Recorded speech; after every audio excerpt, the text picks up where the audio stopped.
Wednesday. Welcome. This is the regular Town of Minturn council meeting for February 21st, 2024. Roll call, please. Brian here. Custody here. Eric here. Tater, Terry here. Earl here, and Lynn is in Europe, in Spain, I believe. And I'm sure she's not going to zoom in. I would. South Spain. Let's stand for the pledge of allegiance, please.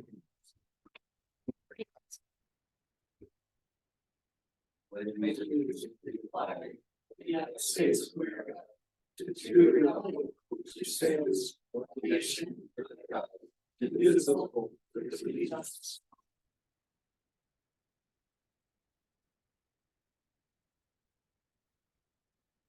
Okay, before we proceed, I just wanted to touch on procedural business real quick. From now, we've been loose, especially with discussion items a little bit, but we always have that normal down the line thing. And so I want to be stricter about that and apply and abide by resolution 41 moving forward, so that we can be efficient and everybody can be happy. Well, and we don't have, we're going to get a device for next council meeting, and it'll be an easy timer for public hearings, and I want to maintain a maximum of 5 minutes per council person. That does not mean you're limited to 5 minutes. It just means you're limited to 5 minutes at that time. We will always go around the horn and allow anyone to get, as long as they're not repeating themselves, can get their chance to speak all that they need to.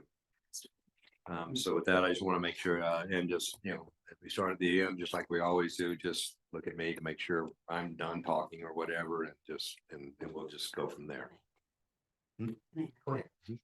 And also we require our public to get her done in 5 minutes or less. So I think we should hold to the same standard, and it'll just kind of force us all to be prepared and what we want to say, and be more efficient, I think, for our public too, so you guys can understand us a little better.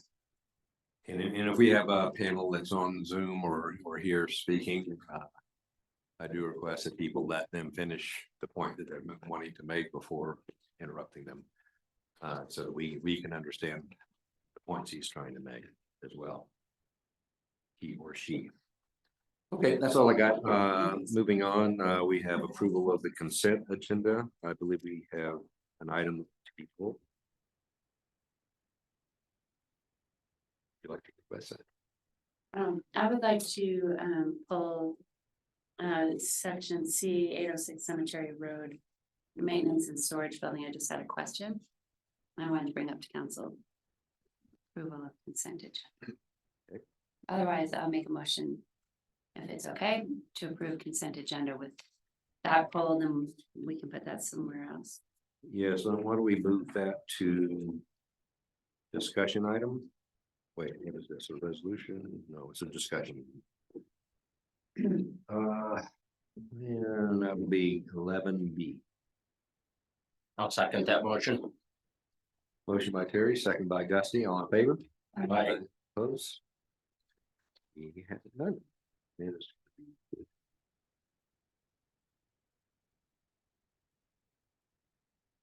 Next item is approval of the regular agenda. Do we have anything to be amended or deleted? Okay.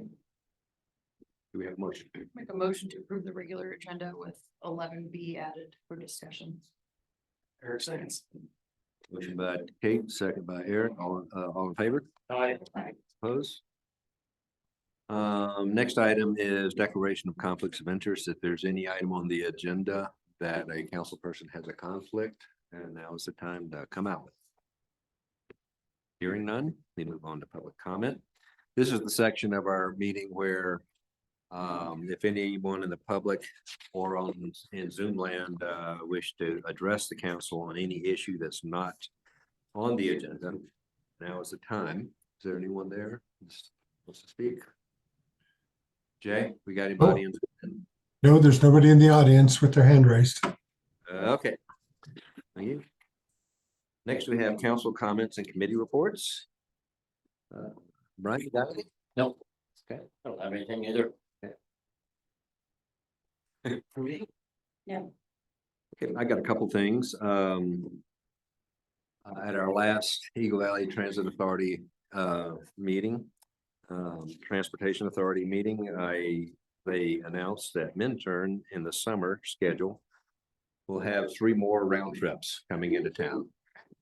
One in the morning after what was currently the 9:10 meeting will be the 10:10. There'll be another one at 10:10 route, and then also one in the midday that will also go up to Redcliffe, I understand, and back. And these are round trips from there to the Forest Service and then to Vail Transportation Center. And then the last one will be in the evening at around a little bit after 7 o'clock. Another good piece of news is that we will be increasing Highway 24 and 6 trips up and down there. So we will, as far as making the connection, if you want to go west at the Forest Service, the longest wait should be 20 minutes, and that's a prime time time for that. So the midday one, I gotta have to check and see how fast it'll be in midday, but in the mornings and the afternoons, it'll be 20-minute wait at the most. That's the other thing we're waiting on. They're still running the numbers on fare free right now, and they will at the next meeting in about mid-March. We'll have the news there. I'm pushing hard for it to become fare free at that time. If not, it will be fare free by ski season for sure. So we're keep moving along there. Just also want to make everybody in town know that we have the Minturn Candidates Forum on Tuesday, March 5th from 5:30 to 7:30. There will be, if you go to the website and maybe, to the website, you'll see that we'll be accepting questions. If anybody has questions they want to submit, you can do that before the meeting. And why don't you go ahead and address that detail too? I'm not exactly sure. If they come in, they have to have the question in before it starts, correct? Or- Folks can submit questions either before the meeting or the evening of the meeting if they'd like. It is asked that the questions be generic in nature to the entire group, not to one candidate in particular. And the questions will be selected by the moderator, who is Chris Romer of the Vail Valley Partnership, for his choosing. And he'll help categorize them so he doesn't have to ask the same question over and over. That's again. right. So, yeah. Okay, and of course, the election is on April 2nd. That's right. And Tuesday, April 2nd this year, and I encourage everyone to come out and vote. Next, we have the manager's report. Thank you, Mr. Mayor. So my manager's report is in the packet for anybody that might have questions regarding items that are listed. I will say something that was awfully exciting was having the tiniest little spot in an advertisement in a Super Bowl ad. So being in a Super Bowl ad, is not something that happens very often for the town of Minturn. So our, what was it, a half of a second of fame was Call it a full second. maybe a full second, not to be taken lightly. And our very own claim to fame here is Gusty Kanakis's father's house made it into the ad itself. Father and mother. And mother. I'm so sorry. Yes, thank you. So it's very exciting that our 200 block of Main Street. And I think what's really neat about that is this is a section of town that I think a lot of locals hold near and dear and would call this part of the character of Minturn. It's colorful and unique in the style of architecture that you see. There's a lot of color involved. And it's something that you look at and you immediately think Minturn. So it was a very proud moment for a lot of us as we were texting during the Super Bowl. So that was a fun little moment. To those of you who have been asking me, no, we did not get royalties from this. But that would have been great if we had, but it was exciting nonetheless. Secondly, the other thing that I will bring up is that I had a really great follow-up conversation with CDOT from Brian Rodine's initial work in connecting with some of their representatives, and when we talked with them with their commissioner, Barbara Bowman. So they feel very optimistic at some of the things that Minturn is wanting to see done along our Highway 24 corridor. We talked about efforts that we do believe can help decrease some speeds along 24, including permanent bulb outs that will be submitted later this spring for review and approval. We also talked about speed limit studies that we believe can be submitted for request later this spring. So there's definitely some momentum going. I think the next steps for Minturn, they recommended that Minturn get a transportation plan in order so that we really have an understanding of the steps that we want to take and how that fits in with where crosswalks would take place, so that we have a stronger argument when we go to them with the request for crosswalks in the future. Brian, it wouldn't have been everything that you would have wanted, but I felt like a lot of what you were wanting to see, a lot more yeses than I was expecting. So I was encouraged by that front.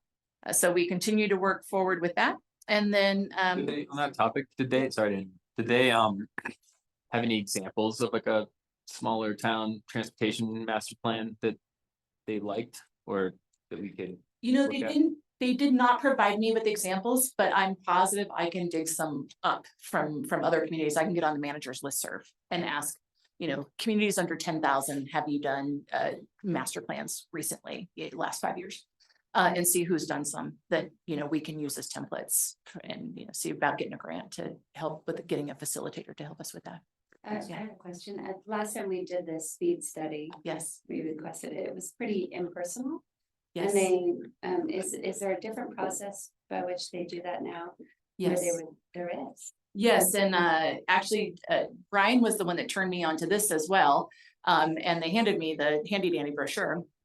But they actually taken a lot more is brought into account when they do the speed studies now, including number of driveways whereby people are backing up onto Highway 24. They always said that.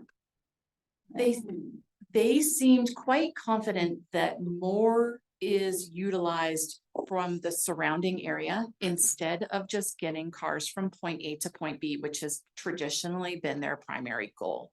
So I mean, the brochure, we got a brochure. Yes. We did this. Yes. And there were factors, but ultimately it was Yes. ignored, I think all of those. So what's, They seemed, the representatives that came and met with us seemed relatively confident that Minturn had a strong case for the need for a new speed study, especially continuing implementation of sidewalks. Sidewalks were a big piece of the puzzle, and showing Minturn's desire to have that pedestrian mobility on our Highway 24 corridor and supporting that pedestrian mobility. Additionally, they recommended that I go into some detail in my narrative about phase 2 of the sidewalks starting next year and that piece. So they were much more supportive than I have seen CDOT in the past. They were willing to help me with that narrative, so I was encouraged by that step. So we'll continue to move forward. But it was, like I was saying to Brian, pleasantly more yeses than nos. and you were there for the last one, so. Several fronts. I was there for the last one. Yes, I was there. And then the last thing is I had the opportunity to participate in what's called a WUI meeting today, Wildland Urban Interface. So we're going to, like, the council has approved the community wildlife, community wildfire protection plan. And we've approved the emergency operations plan. And now we're going to start getting into regional code as to how it pertains to wildfire. So we're going to be taking a look at how this may or may not work for Minturn. You know, some things for, you know, may work for the region, but may not work for Minturn as far as it comes to building code and wildfire. So we're just hitting the very surface of this. It was our first meeting today with all the other communities in the Eagle County region and all of the fire protection organizations. Scott Hahn will be joining me on this as he is infinitely more familiar with this process than I am. So I thank him for his knowledge in advance. But we will look to bring all of this back to you all to have further discussions on what may or may not work for Minturn, knowing that we want to, continue to keep home prices reasonable, even though quite frankly, they're just not. And how can we, in combination with that, try to mitigate wildfire risk to our residents? Like Lynn Teach said in a prior meeting, insurance costs continue to go up. Hopefully with improved wildfire codes, we can help mitigate that on some fronts. If any of you have any questions, I'm happy to answer. Any more questions for the manager? What was the DC trip? It was really exciting to see the inner workings of like a subcommittee hearing. It was fascinating to watch. They use a similar time code. I did not bring up the time requirement thing. I'll just have you know. You can blame me. But they do use, so it was interesting to watch Congressman Neguse be on a 5-minute time limit. I mean, I was like, wow, Congressman's on a 5-minute time limit. But it was very interesting to watch the inner workings, to see the genuine desire for folks at that level trying to represent their constituents. It was heartening because when you watch the news and everything seems so dire, but you go and you see folks working in action, and it was a much more pleasant experience. Yeah, it was 3 days of a lot of education on my part. Thank you, Michelle. Next, we have our annual treat from our favorite librarian. Lori Barnes is here to present One Book, One Valley proclamation. Switch the room up on us, like I guess I'm supposed to go around and come up this way. I bring partners. Hello. And I guess we're supposed to speak in the microphone.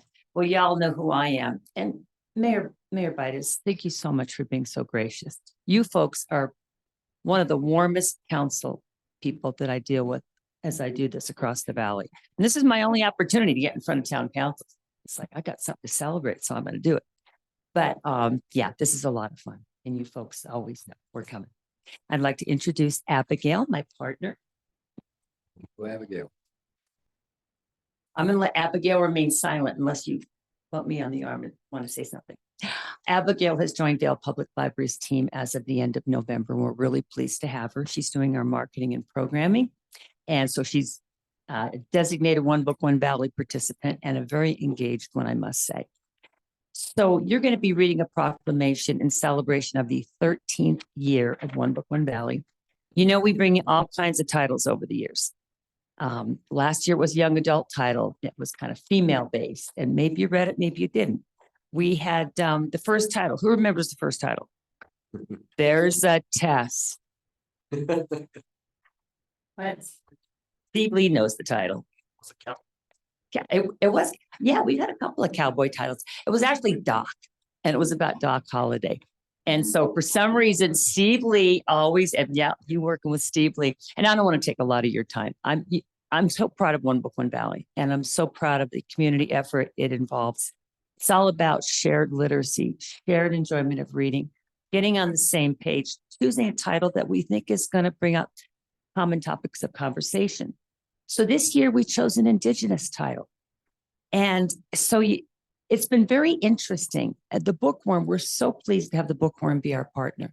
And the young woman that works there is Allie Teague, and she's delightful. And she's such a proponent. And she actually went out, reached out to the Vail Symposium and said, you know, we got a title this year. We'd like to open up our partnership. So the Vail Symposium has partnered with us, as well as the Eagle Valley Land Trust. And the symposium did their program last night, Multi-Generational Hope. Yeah, Abigail was there. I was there too. And I snuck out a little early. But it was a great meeting. Mountain Youth was there, was talking about behavioral health and how important it is, especially in this valley. So it was just a great conversation.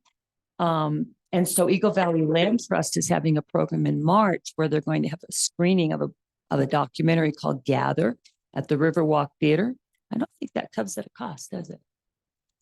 Unless you want the popcorn, which I always say, yeah, go popcorn. Anyway, I don't want to take up any more of your time. I just appreciate your support. I invite you to read and adopt the proclamation. I invite you to read this title. The author will be here April 4th. And he's coming from Oklahoma to come see all of us. Thank you, Lori. I'll be happy to read the proclamation here. First of all, I want to ask, how do you pronounce the author's last name? Hokia is the way I'm doing it. It's like it's spelled, okay. good. Yeah. Okay. So this is the official proclamation, One Book, One Valley 2024, a valley-wide community read sponsored by the towns of Avon, Eagle, Gypsum, Minturn, Red Cliff, and Vale.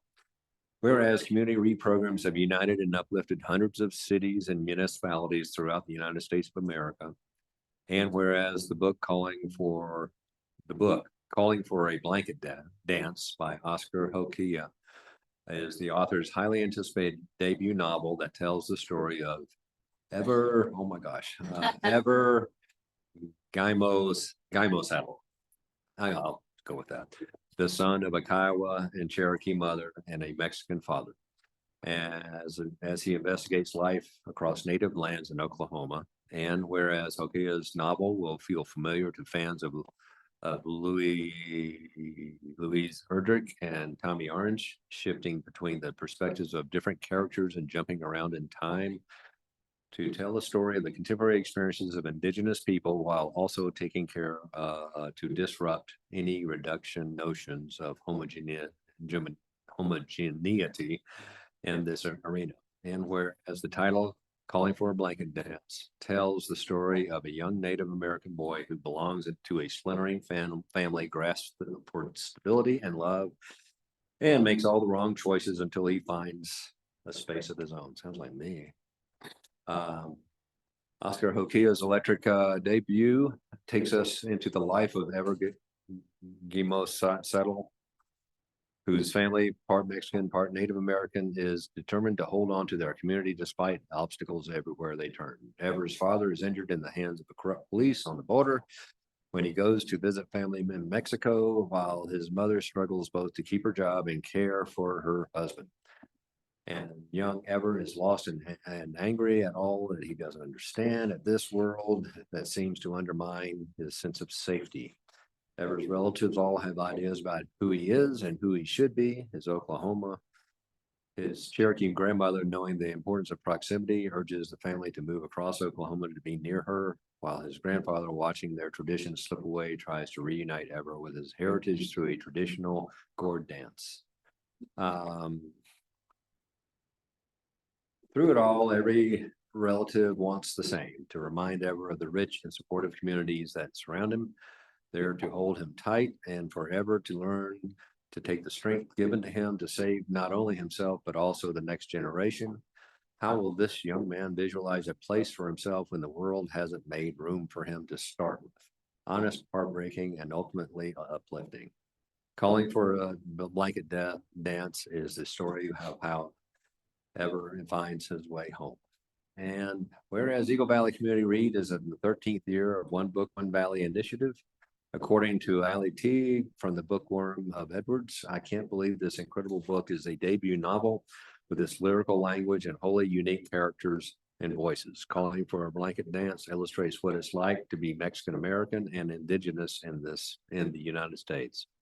I'm so glad we picked it up for the community-wide read because it demonstrates the expectations that communities have for each individual and the responsibility we all have to raise each other. And whereas the Eagle Valley, did I just repeat that? No. Okay. And whereas Eagle Valley Community Read will feature book discussions and venues around the valley, special programs being planned by our two newest partners, the Vail Symposium and the Eagle Valley Land Trust, and a special guest appearance by the author in April. And whereas the Vail Public Library, in collaboration with the Bookworm of Edwards, Colorado Mountain College, Battle Mountain High School, Eagle Valley High School, Vail Mountain School, Vail Symposium, and Eagle Valley Land Trust have collectively received to bring this valley-wide community read program to the citizens of Eagle County. And whereas the One Book, One Valley initiative will encourage literacy and shared enjoyment of reading throughout Eagle County. Now, therefore, We, the representatives from the town of Minturn, do hereby promote the One Book, One Valley initiative and officially announce the promote the book calling up for blanket dance to all Eagle County residents for their enjoyment and their enjoyment of all. Dated 21st February 24th. That was a meaty one, wasn't it? But, it was a long one and a lot of the extra content, it was for you folks to whittle away at. But it really kind of gives you a flavor of themes in the book. And I listened to it. You can get it as an ebook or an e-audio book. And that's just another clever way. I love to listen to books. So it's a lot of different voices that are talking. And you watch this character get older and older. Yeah. But if we could do a quick photo. Austin agreed. Can we digress?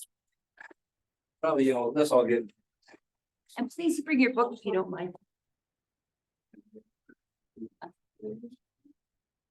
Right in front of the. Like that.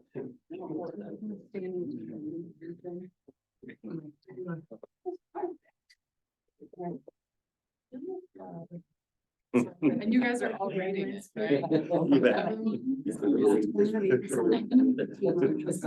Not yet. It's consolidated in front of the songs from last year. It's correct. Yeah. Yeah, it's not ready yet.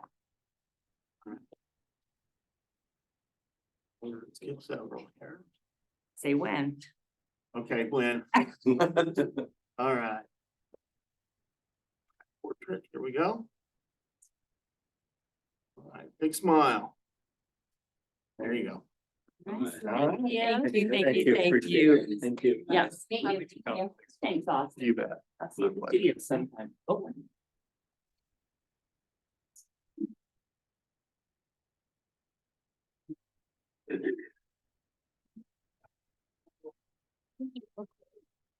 Sorry, Gary. If your chair there. And-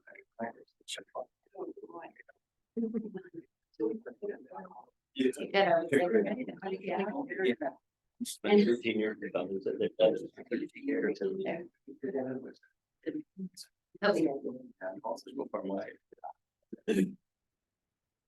We are off to business items.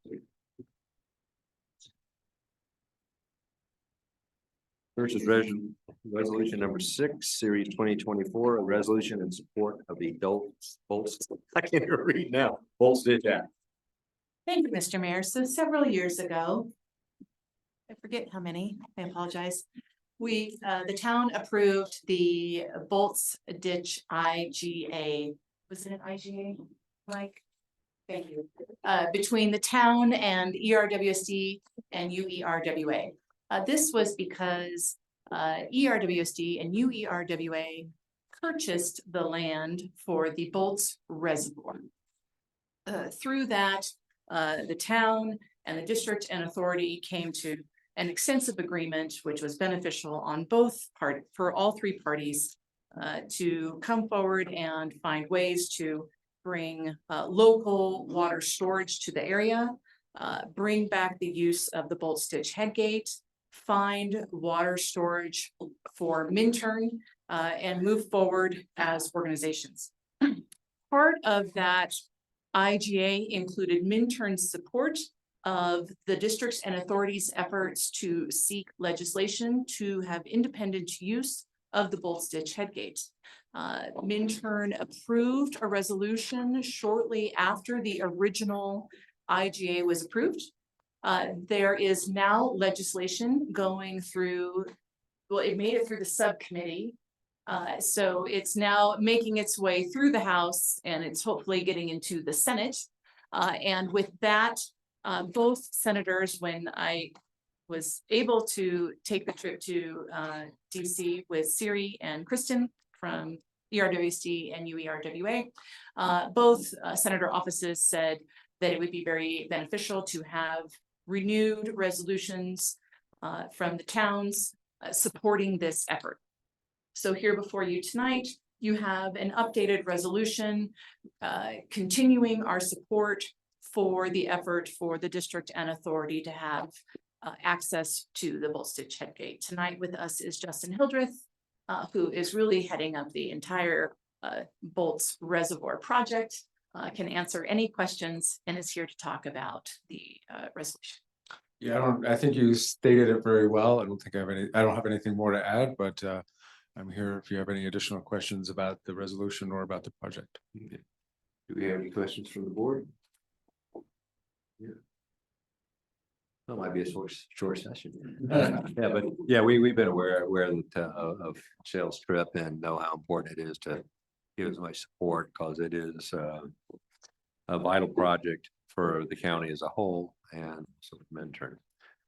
So thank you very much for Justin. I'm sorry, we don't have any questions for you. That's fine. Thank you. Okay. Is it all going according to plan? The design, yeah, so we have the preliminary design documents and we're waiting on the cost estimate. I won't say it's going to plan until I get the cost estimate, because as we all know, that's with construction prices, that's a big deal right now. But yeah, as of today, it's going according to plan, yes. So we've hired a program manager and we're hoping to hire a final design team in the fall and keep the project moving. I did have a little question. Does the Colorado legislature is considering a revision to wetlands and how they're classified, or? Correct. Yeah, so does that have any effect on our project or your project? I say our, let me see. Well, I can't say that until I actually know how it's Happens. written. How the current federal legislation with the recent Supreme Court ruling and everything.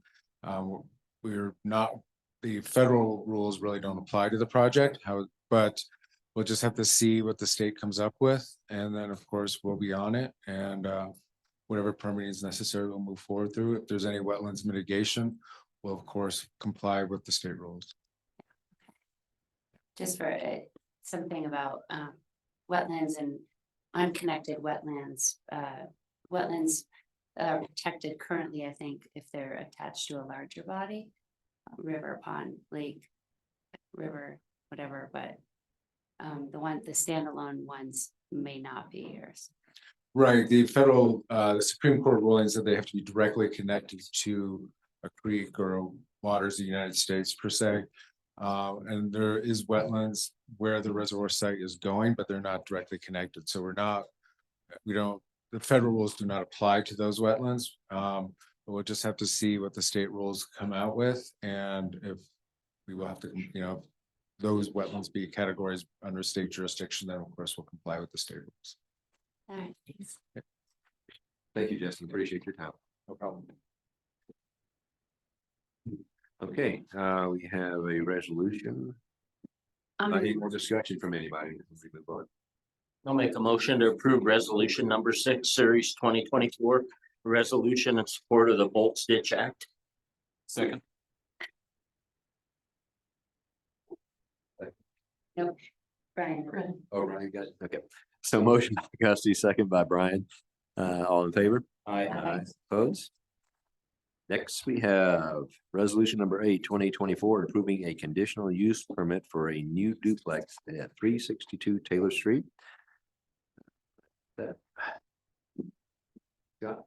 Good evening, Mr. Mayor, Council. So I'm going to do my best impersonation of Madison Harris tonight. She is the staff planner who reviewed this conditional use, brought the application to the Planning Commission through DRB. But she did a nice job of drafting a staff report and analyzing not only the duplex that we're going to talk about and the conditional use permit that goes along with it. So I'll do a brief introduction, and then Carl Kluger is here to answer any questions and address the conditional use and his review with the Planning Commission. So this is a conditional use permit for a duplex within the Game Creek character area residential zone district. Within that zone district, single-family residential units are permitted by right. However, duplexes are needing a conditional use permit. Usually a conditional use permit is something that's required so you can address specific impacts. And as far as I can tell, there's no specific impacts or criteria that are listed for a duplex conditional use. We have other specific criteria that go along with other conditional uses that are allowed in the town. So I think the way we focused on this and what I would recommend is that there are several other duplex units on Taylor Avenue in that zone district. In this case and in other cases, I can think of just a couple of things that we'd want to analyze as a staff or as a planning commission or council. One of those is parking. So if you have a conditional use specific to duplexes, I think one of the things that we analyzed was parking, making sure there's adequate parking for 2 units instead of 1. We do the same thing for an ADU if they were proposing an ADU. And then things like site coverage, lot coverage by buildings, site coverage by impervious materials, building setbacks, all the normal things that we would look at, and snow storage. So the Planning Commission recommended approval of the DRB application for the design of the project. It's worth noting that on this property, the minimum lot size in that zone district is 5,000 square feet. This is a 7,000 square foot lot. So that's kind of one of the first things we would look at is, you know, is this lot and this design compatible? 2 units on a 7,000 square foot lot versus a 5,000 square foot lot. The design meets or comes in below on building height, lot coverage, impervious coverage. There's more parking than is required. And the snow storage, this is probably the most challenging part of this project for you, Carl.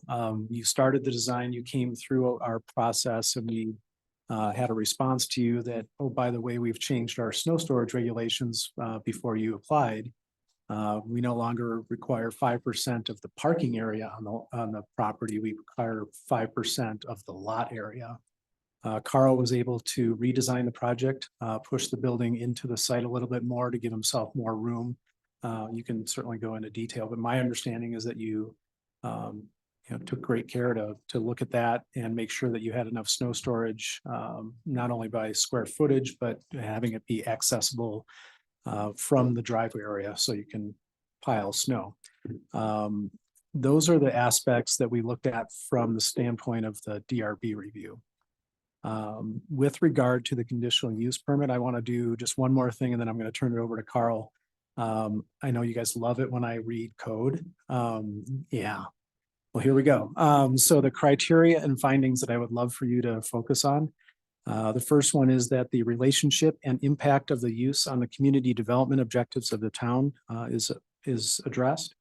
And those are things like our new community plan, which talks about encouraging a diversity of housing types. And in this particular zone district, the purpose and intent is all about residential character and promoting that and preserving that. The next one is that the effect of the use on the distribution of population, transportation, utilities, schools, parks, recreational facilities, and other public facilities and public facility needs is addressed. The next one is that the effect upon traffic with particular reference to congestion, automotive pedestrian safety, traffic flow and traffic control, access maneuverability, and snow removal is addressed. The next one is the effect of the character upon the character of the area in which the proposed use is to be located, including the scale and bulk of the proposed use in relation to the surrounding uses, the amount of noise, lighting, or glare, dust, and compatibility of the use with the character area and its surrounding areas. And then the specific findings for approval of this conditional use are as follows. That the proposed location of the use is in accordance with the purposes of this chapter, the community plan, and the purposes of the zone district in which the site is located.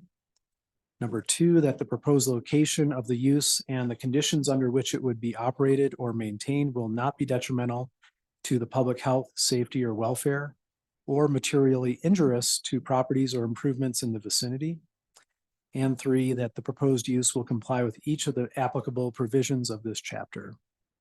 And in each of those cases, again, I think Madison did a good job of describing staff's analysis of the proposal and our findings and recommendations for those.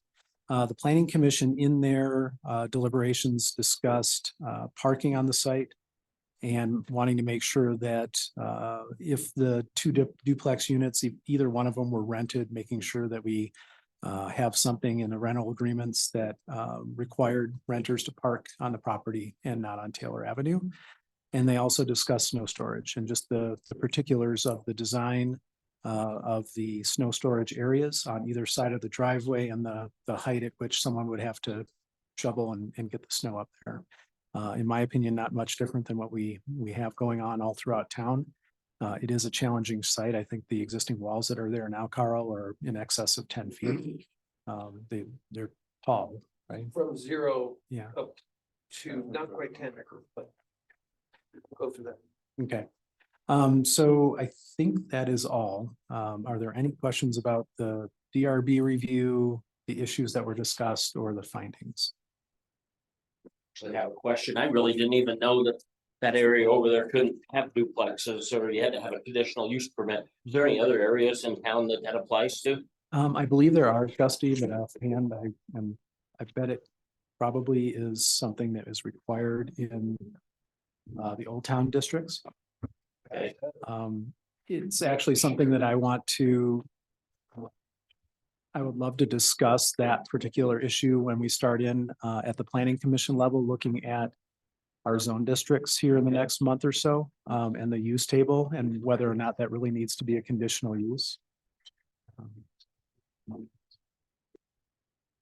Yeah, I know you asked about the specific hearing for DRB, but to get what Gusty's going to, in my mind, you can't talk about affordable housing and making efforts and then not have duplexes and multifamily have a use by right. So that's another day for discussion, but I would love to get into that at some point. I might just bring up that the Minturn Forward survey has gone live. And that is a great opportunity to provide feedback for the zoning process that the planning commission and then council will be undertaking. So that's live on our website right now to provide just this type of feedback.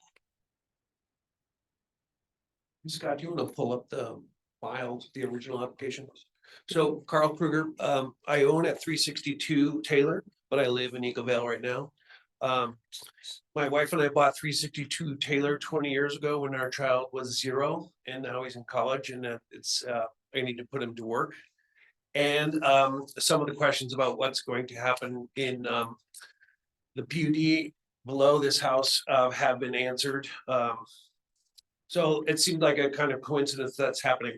But I bought the house from the Ruiz family 20 years ago and knew that I could do a duplex, and I've done duplexes with my brother. I've been the designer, he's the builder in areas like Singletree, Eagle Vale, Vale. So I have familiarity with the duplex model, and there are really some great benefits to it.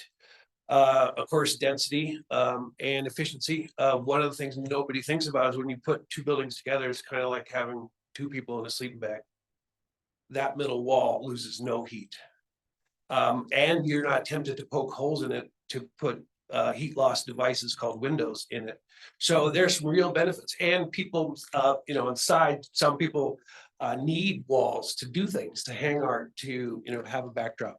So I'm very familiar with duplexes. That's one of the reasons I bought the site.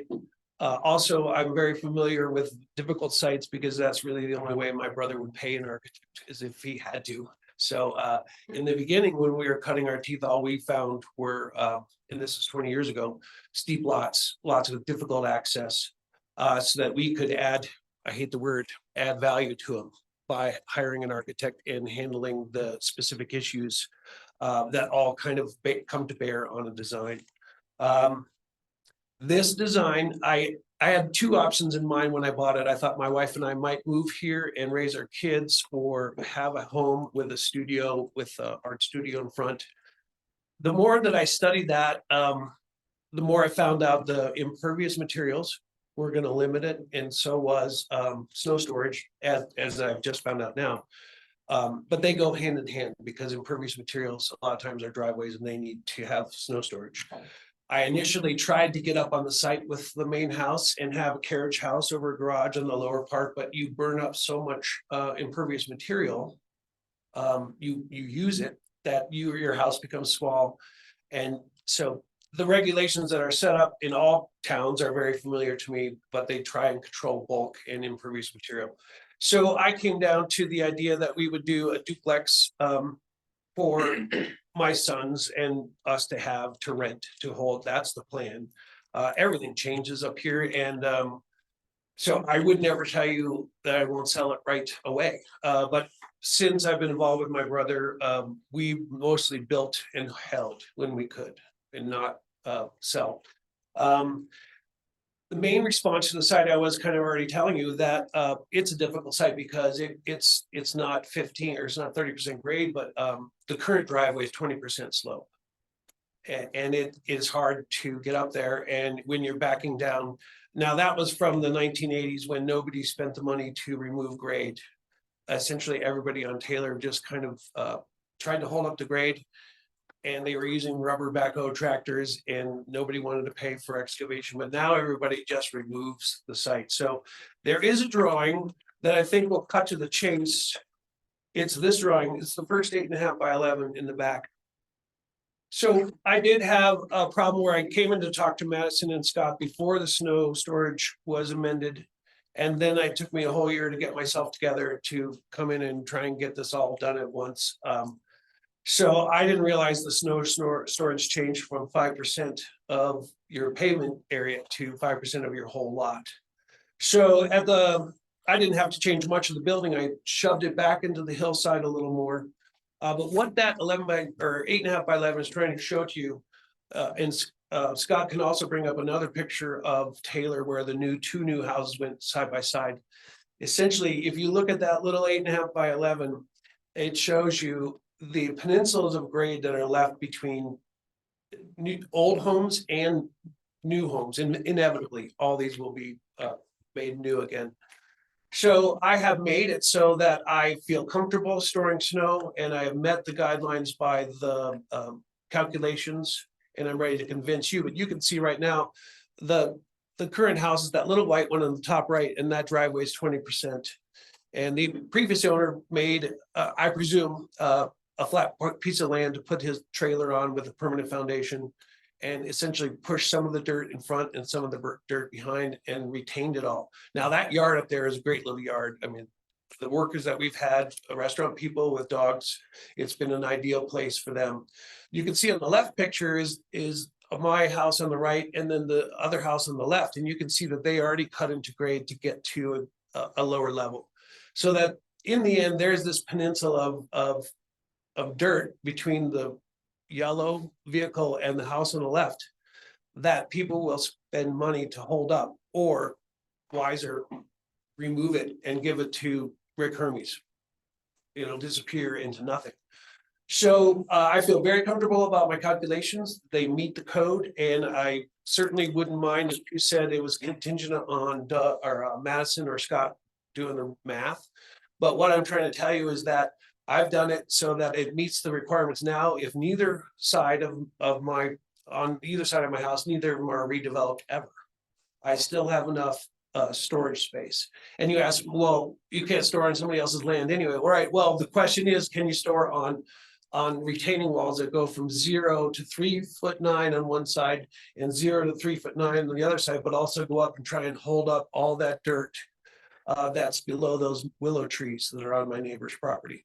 The willows are I was told they're willows. I've never seen a willow that tall, but essentially, so the rest of the architecture may or may not be of interest to you. I'll just say that I fell in love with the site because of the sun. I've always loved Minturn. Came to middle school here, came to Cub Scouts in the old town building that was in this location, the very old one. I've never lived in Minturn, but I have done many things in Minturn, and I've admired the town for being a small town, but having to do all this work. So all of you and your lawyer, I would love to have a lawyer on full staff at Eagleville as part of the POA, but we do not have the budget for that. But you need help. So essentially, this is a duplex and one half has a little bit more property and it has a 2-car garage. And the other half has a little less property and a 1-car garage. The one with the 2-car garage has 4 parking spaces. I'm not a big believer in the coming of the elimination of a car. And I love my garage as a workshop, and know that it's the place where you drop your skis and your bikes. And one space is probably going to be taken up by anybody but by just their stuff. And that's legitimate garage use to me, bikes, snow blower. So essentially I went one over the required, and the way that I worked the math out, I took the liberty to make that one extra space that I'm adding to each property outside as a compact car space. Because I felt the code let me do that. I know that your spaces out here are 9, and that's a commercial building where people are coming in and going out all times of the day. And residentials are 9 by 18 in your code. So I feel like I've addressed the snow storage issue and the pavement issue in the final design. And the other parts of the design may be less interesting to you because maybe that's why you have the DRC. But mostly I wanted to look at the lettuce fields and get the sun. And I knew people could build as high a building as I have on either side. So I focused on the front windows and the back windows. And the back windows, you're not going to be able to tell, but when you go up these stairs, you'll be able to look straight up the mountain to where the rocks come from. Other than that, it's kind of, my renderings are muted because I kind of like, I realize I shoot myself in the foot sometimes with my murky renderings, but they're done using photographs of the model, coloring over them. What I'm trying to get at here is it's gray because the long and short is when you have to cover everything with continuous insulation that you do now, it has to either be 2 inches thick if it's polyiso or 1 inch thick if it's styrofoam. And styrofoam is desirable to me, and you can't put dark colors on stucco that's covering styrofoam. So it's a gray, and you believe it or not, grays are actually pretty low absorptive. Like I wanted this to be kind of a red that Mr. Lovato's house used to be. Think of a barn red, but the factor of absorption on that doesn't allow me to do a synthetic stucco on 1 inch insulation. So a lot of this project, I never really know where to start on the design because it all happens at once for me. I have to deal with the car, the people, the next door neighbors, the materials, the limitations. One thing I found that synthetic stucco, otherwise stow or drive it, is the one product we have never had to repaint. Everything else, 4 years, even cement board. In Eagle Vale, where we get a lot of sun, I think I got 5 years and I had to repaint the entire house because it had turned to chalk. So one of the ways you avoid that is you go with something with integral color, and then you also don't ask something that shouldn't be being asked. I don't know how everybody's doing such stark, dark stucco colors. But so that's a little explanation of some of the things that I maybe the other thing is the second page shows my precedents in mining architecture. I did my thesis for the town of Gilman, and it was a very kind of modern but very spare. And so I've had these images in my mind all my life, the Argo mine in Idaho Springs. But essentially the shed roof, it comes from the way you get ore loaded in the top and crush it and it comes out the bottom. And that's one of the reasons my roofs cascade in this way versus this way. The other reason is that doing duplex with 2 pitched roofs, you can see that there's snow problems, right? Or one roof, it gets really big, and then only one side can get solar. So I've done many houses with this same aspect with asphalt shingles that never slide. Somebody else disputed that, but I've never had an asphalt shingles roof slide ever. And you control the dripping. It's one of the, so this is where I'm coming at, like this technologically, I found that the asphalt shingle is the best bang for the buck. Ultimately, this house hopefully will be solar powered and it will be all electric, even though I have my doubts about it. The only way you can get to spend that extra money on solar and batteries and whole house heat by electricity is by being efficient the rest of the place, because you can't have everything and prices are really high. So I would love for anybody to give me any question. Snow storage landscape. And there is a drawing, it's on the landscape plan that shows the worst case scenario. And I don't know if you can zoom in on it so that it can be large scale on that screen. Does this drawing work, Carl? No, it has to be the one, the next page. Next page, there. So it's the top right detail. And I don't know if you can zoom in on it, but Sure. that shows the worst case scenario of snow. And the model, I should say, was built a couple months ago before a lot of decisions were made. This scenario here is this one. So cutting right through here is this. So the snow blower will have to throw snow up 3'9" and then another 1. Not 7'5". Got to be 2'6", and then this is the top layer that I'm telling you will probably go away because my neighbor's going to face the same redevelopment problems I did, like a wall of soil that you have to drive into. So I feel comfortable counting the snow here and here. I did not count this as snow storage. But in the end, if he decides to develop at any time while I'm still building, I might come in and say, hey, can I move the pavement over to here? Or since we're taking all this down, it might help me reconfigure or gain a little more space. Would you bring up the parking visualization? In anticipation of the.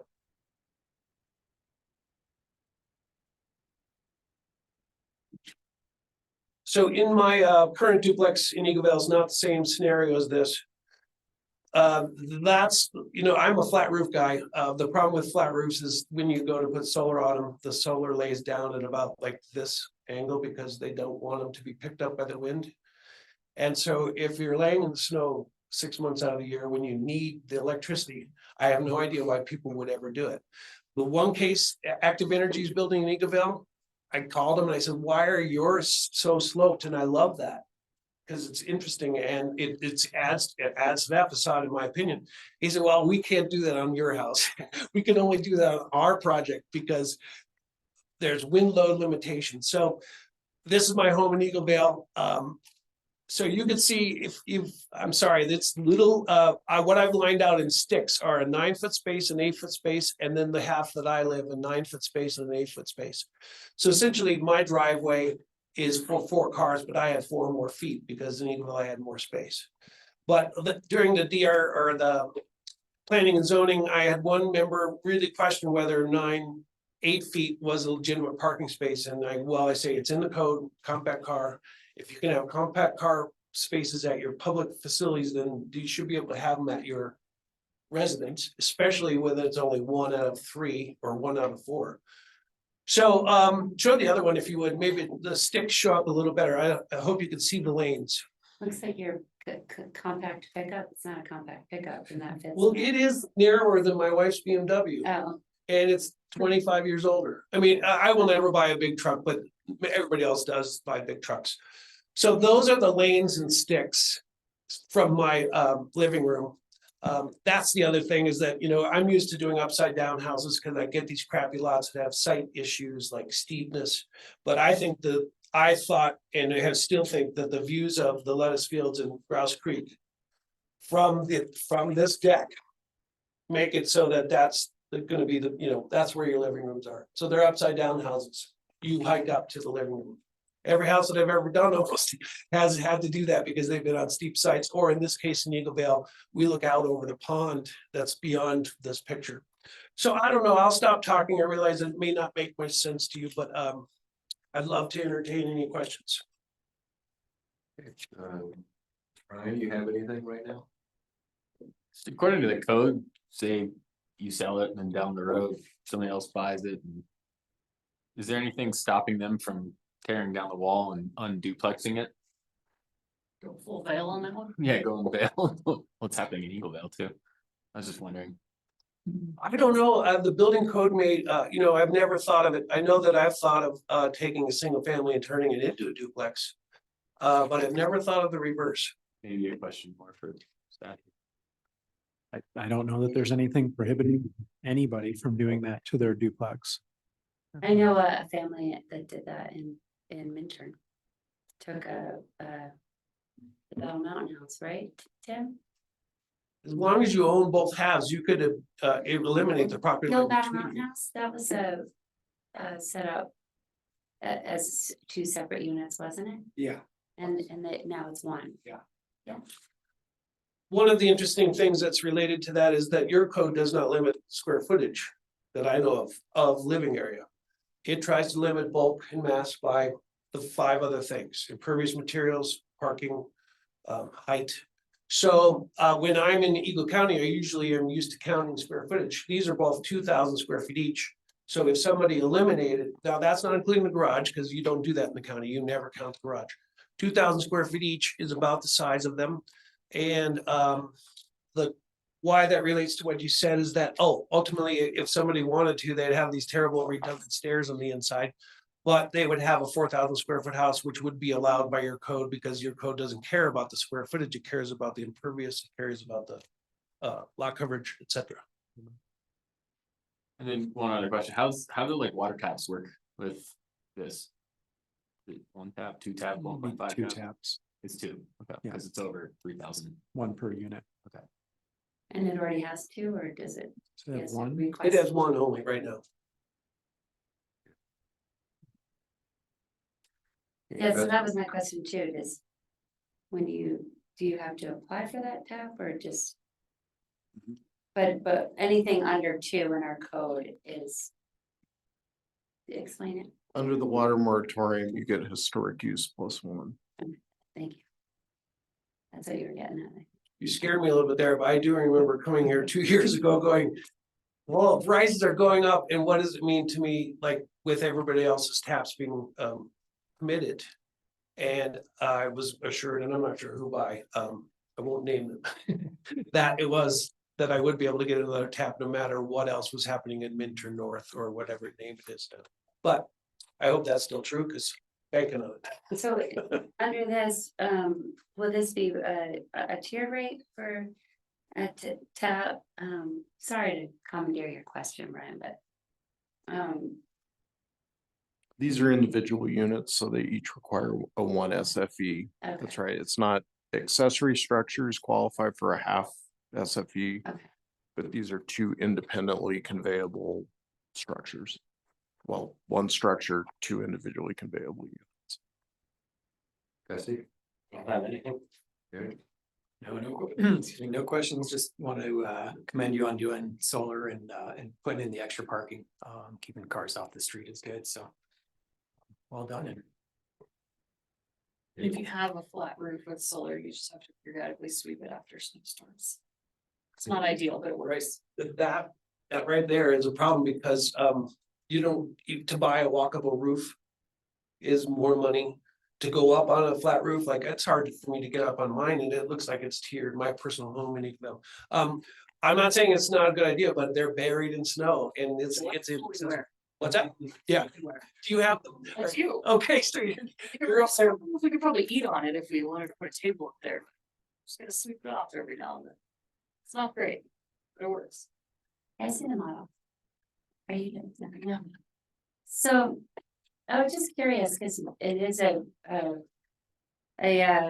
it seems like a complicated snow storage that, the snow is gonna have to get from here up to here. Right. So you'll use snow blowers or whatever. That's The only way. I think so, and. I mean, you could do back dragging and try and plow it up, but the retaining walls keep you from doing it. I mean, they're gonna be straight retaining walls, or they're angled. They go from, and I'm sorry, the model doesn't show, it, but they go from 0 to 3'6", which is probably, this is 2'6", so 3'9", Okay, over 30 feet on one side. And the same on the other, and the other one has a tier up above it too that. But I have a picture of snow blower, and I don't know if it wouldn't be a mini, an electric one. It would be one of the gas ones that can throw it wherever you want it, and that's why I counted the snow storage the way I did, with a little bit of an angle. I'm just curious, I mean, we've talked as a council about the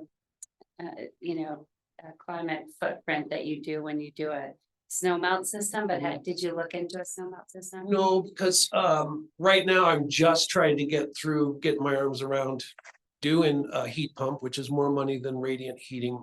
Like currently, the strategy my brother and I have is inflow radiant heat with a gas boiler, 95% efficient. Do you know my bill was for a 2,500 square foot half duplex? $120. Now, that doesn't count the carbon, right? I'm getting a free lunch because I'm buying gas and I'm using it really efficiently. But it really is hard to come to terms with having to hire an engineer to put in a heat pump and maybe even duct it with regular ducts or mini split ducts. And the fact that I don't think with the design of this house, with the drafting that could happen, you're not going to need air conditioning in the summer. Maybe in the future, if the trends keep going, maybe. But that's the problem I have is that everybody says, oh, heat pumps are done in Michigan and in Wisconsin. I go, well, they have to because it's horrible there in the summer. Nobody's counting the fact that out here, if you have a properly drafted house, if you have a cold bottom that air can get up and out, like my top floors, that you really don't need that. So I'm going to tell you, it's thousands of dollars more to just do a heat pump than the way my brother and I normally do it. And then it's going to be thousands of dollars more above that, maybe 10, 20 for each half to do solar with batteries. But I kind of, I'm coming to terms with being an architect, and I always have been. Like, the reason it's cheap is because it's polluting. It's right now, it's the reason electricity, the carbon is the issue, not the price of the gas, carbon footprint. So I didn't even think of heating the driveway because that's a whole nother system or load that you'd have to provide energy for. But this is facing west. And that sun, as it rakes down over Eagleville, gets a lot coming in, that can be a really hot deck to be on in the summer. So that's why some of the overhangs occur. So what I'm trying to tell you is when I look for a property, I love a south or a west facing driveway because you can shovel it and it will melt out and you can sunbathe out there in December because it's trapping the heat, the solar heat. Half our town has those. What's that? Half of our town has those. Right, but are they out there on Taylor? Yeah. Where there's a huge open space. A lot of Minturn down here is in a tighter valley where you don't have as much solar access. See, I haven't studied that, but my gut is that this part of Minturn is much colder and less sun than Taylor. Taylor is just bathing in sun. One thing else, what I would say, what was it? Was one. Was another comment that I forget to. Maybe it wasn't important. Just about heated driveways, carbon footprint. Yeah, it was. Oh, well, when I initially was trying to get up onto the site with a car for my wife to park at our big house and have a little house with it, below. That would have been like heating that whole driveway. What you either have to heat it with gas or with electricity. And it just adds money. Then you have to do pavers, not asphalt or concrete. You have to do concrete or pavers. So I feel like I'm pushing up against a logical development by even considering solar for what would be a rental because I don't planning on selling. But I don't know how else to spend my money, put my money where my mouth is instead of just taking. You guys are like the long-term rental kind of family. Absolutely. I am, I don't know what to do about it in Eagleville, but the short-term rental issue is hollowing out Eagleville and there's some people that make the argument, well, they go empty if nobody's in them. Vail's argument, but I am squarely on the fence that if I could, I would wave a magic wand like maybe you guys can. But if you're in the unincorporated county with old decks and old PUD, if it doesn't say they're excluded, then they are allowed. The state, you would get sued. So I would love to forbid them in Eagleville. But I'm not sure that would solve the problem that we're having, the two problems, housing and, well, many problems, energy. But I feel like there is a legitimate thing that says, why are, like my next door neighbor, they come up once every 3 weeks for one day. And they heat that house all year long. I really like them and they're there. It's a very quiet house, but it's kind of like, it's terrible, the choices we're facing. short-term rentals or empty houses for very wealthy people. I don't know. But I don't plan on short-term renting. I don't see the, Yes, it looks like it's prime for a, a long-term local. On one side anyway, or two. anybody who likes stairs, to stay young. You should do on Taylor Street. You just have all stairs. Right. Pay for the view. Okay, you've already been beaten up on the snow removal, issues, just, all I want to say is just keep it off the street. And, off of your neighbor's yard. It's gonna be a little tricky, but I'm sure you can figure that out. Okay, other than that, is there any more questions for Scott or Carl? Mr. Mayor, on the screen and on page 95 of your packet are two conditions that staff and the planning commission are recommending with the conditional use permit.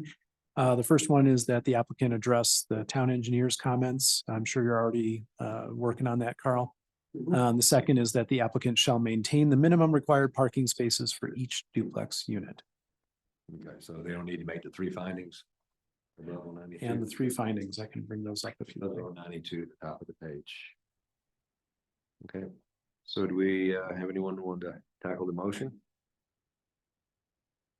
It would be making the top three, E 1, 2, 3 findings on the top of page 92 and then on 95.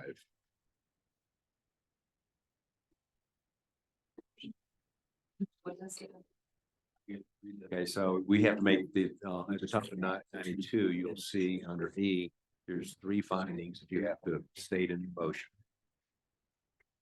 And then go to 95, I'll guide you from there.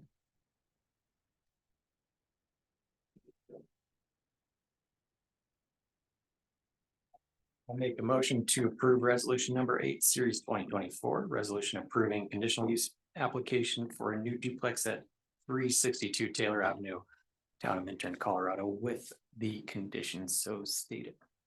Nice. I'll second that. Did you get 95? If you could flip it over to 95, you could state the final two parts of the conditional use. 1 and 2. As You got so a minute? stated, as so stated. Did you ever say that? Yeah. Oh, I didn't hear it. Okay. Okay, so motion by Brian, Eric. Eric. I'll second it. Thank you. Motion by Eric, second by Terry. Roll call, please. Brian, I. Betsy, I. Eric, I. Kate, I. Terry. And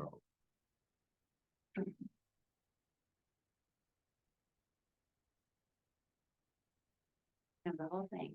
all right. Thank you. Thank you. Good luck with the building. Thank you. Okay. Next, we have ordinance number 1, series 2024, first reading, amending provisions contained in chapter 13, which is the utility code, chapter 16, the zoning code, chapter 17, the subdivision code, and chapter 18, the building code, and the new term municipal code. That I'll turn it over to this you, Mike. I think I get to take this. All right, so in your packet today, there is a draft, there is a ordinance to amend your various sections of the town code related to the implementation of the Battle Mountain Settlement Agreement. Your packets also included a copy of that settlement agreement to refresh your memory about provisions that were discussed in that document related to code changes that were anticipated to come before you. I would note that, just because these code changes were identified in the settlement agreement, you're not bound to approve them. That is to say, what the settlement agreement did was provide an application process for the applicant to have these code provisions considered by the P and Z and by the council for potential adoption, but there's no contractual obligation that you actually implement them, or if you see changes to the ordinance that we've put forward to you, that you can request changes to it.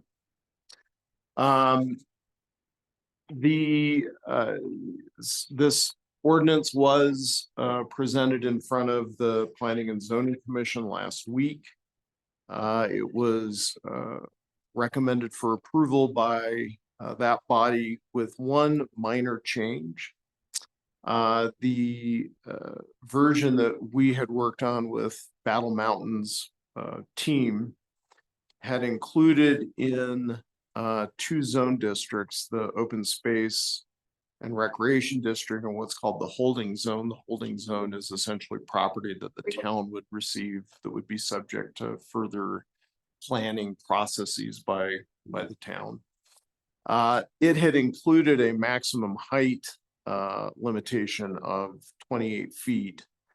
And because pretty much every use in those two zone districts would require either a design review, a CUP, or a location, what's called a location and extent review, the P&Z thought it was appropriate to take out the 28-foot limitation and to note that both the height limitation as well as the setbacks, so your front yard, rear yard, side yard setbacks would be established at the time of one of those further proceedings in front of either the P&Z or this body.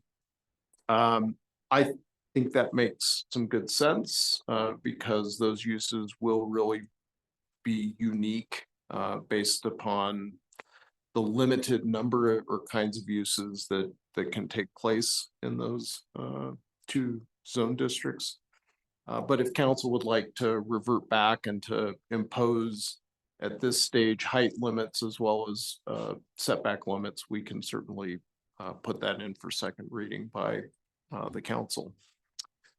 Again, to give you just a little bit of background that refresh your memory about the settlement, it contemplates that the applicant Battle Mountain would submit applications that would allow density of up to 250 residential units, a destination spa and wellness facility, and up to 50,000 square feet of commercial development.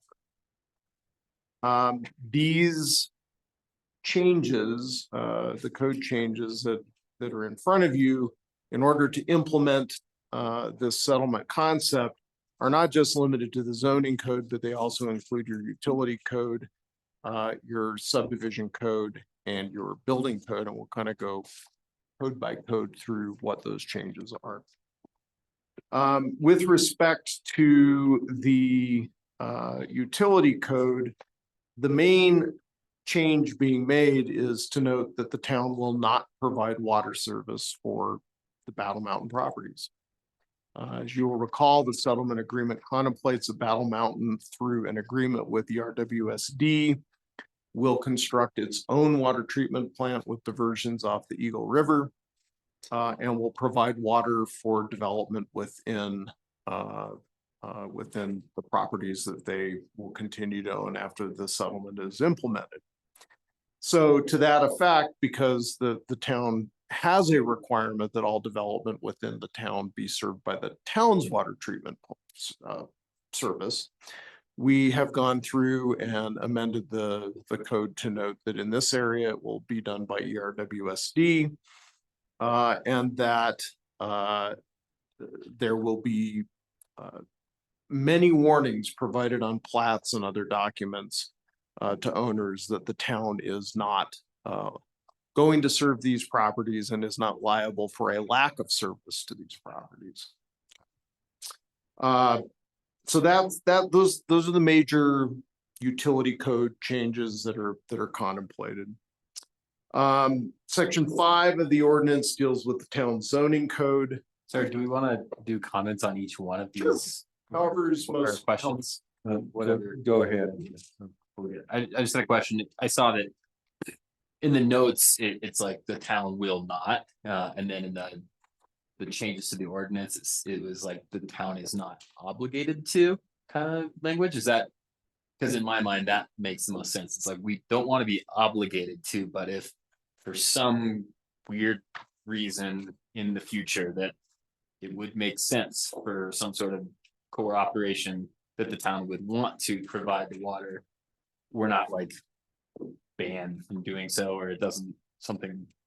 Very, very good observation, and I don't know that the language not obligated to was specifically intended to leave open that door, but you can amend your utility code at any time. I mean, if in the future, it made sense to do some kind of joint project for water treatment between Battle Mountain, ERSWD perhaps, and the town, we can go through the same ordinance process and strip out this language and move forward with whatever proposal made sense for the town.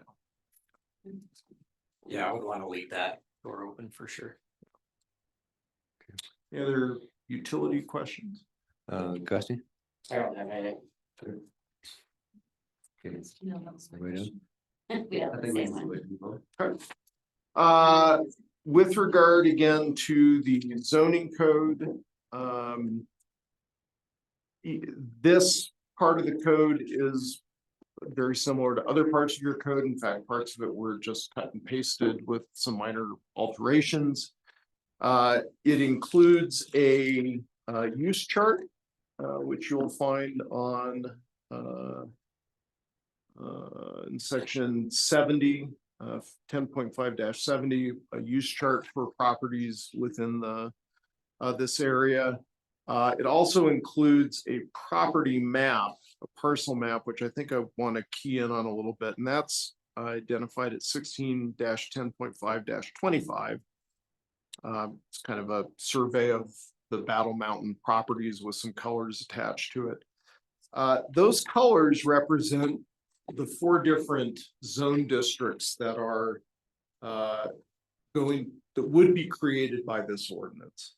And they are specifically, there is a residential zone, there's a mixed use zone. There is then an open space zone, and then there is what's called a holding zone. So you will see the residential zone district is actually pretty small. It's the green area on that map. It has 2 areas that are to the north of the creek that adjoin I assume the Forest Service road that goes up to the water treatment plant. There's also an additional part of that zone district that's located to the east of Highway 24. The residential zone district is pretty standard and also pretty limited. It doesn't include any commercial uses. It contemplates standard single family with some ADU uses. The mixed use zone district, which is the bulk of the property that Battle Mountain will be retaining, is identified in blue. The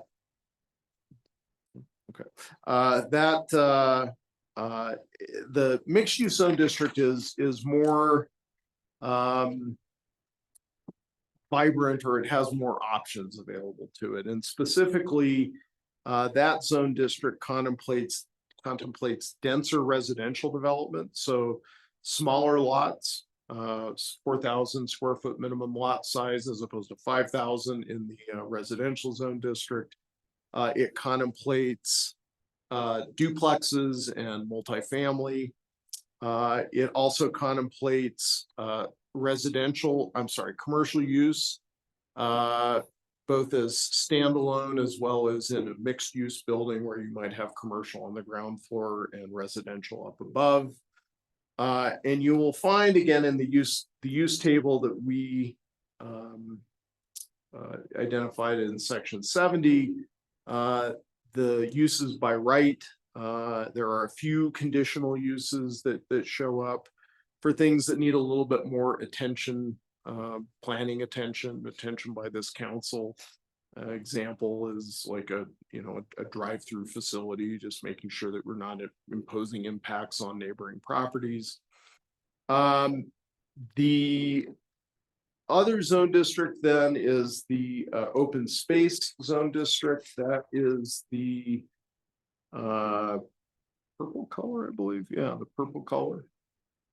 And that zone district has very few opportunities for development in it. Although it does contemplate the water treatment plant. It also contemplates natural resource processing. And this is one point that I highlighted in my memo, and I want to have a discussion with the council about. The natural resource processing use is normally in most zoning codes a conditional use, which is to say that it often includes noises and dust and mud and vibrations and things that need to be reviewed and limited so that it doesn't impact other properties.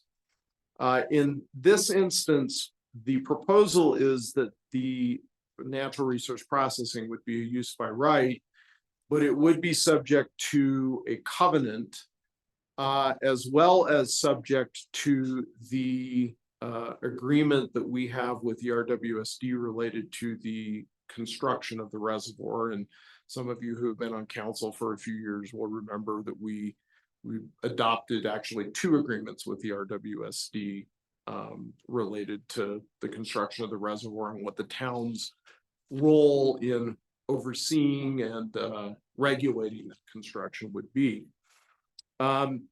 With respect to a covenant that the town might negotiate with Battle Mountain, it would be something that, in my opinion, would require a site-specific proposal to be made, specifically identifying off-site impacts and how those impacts would be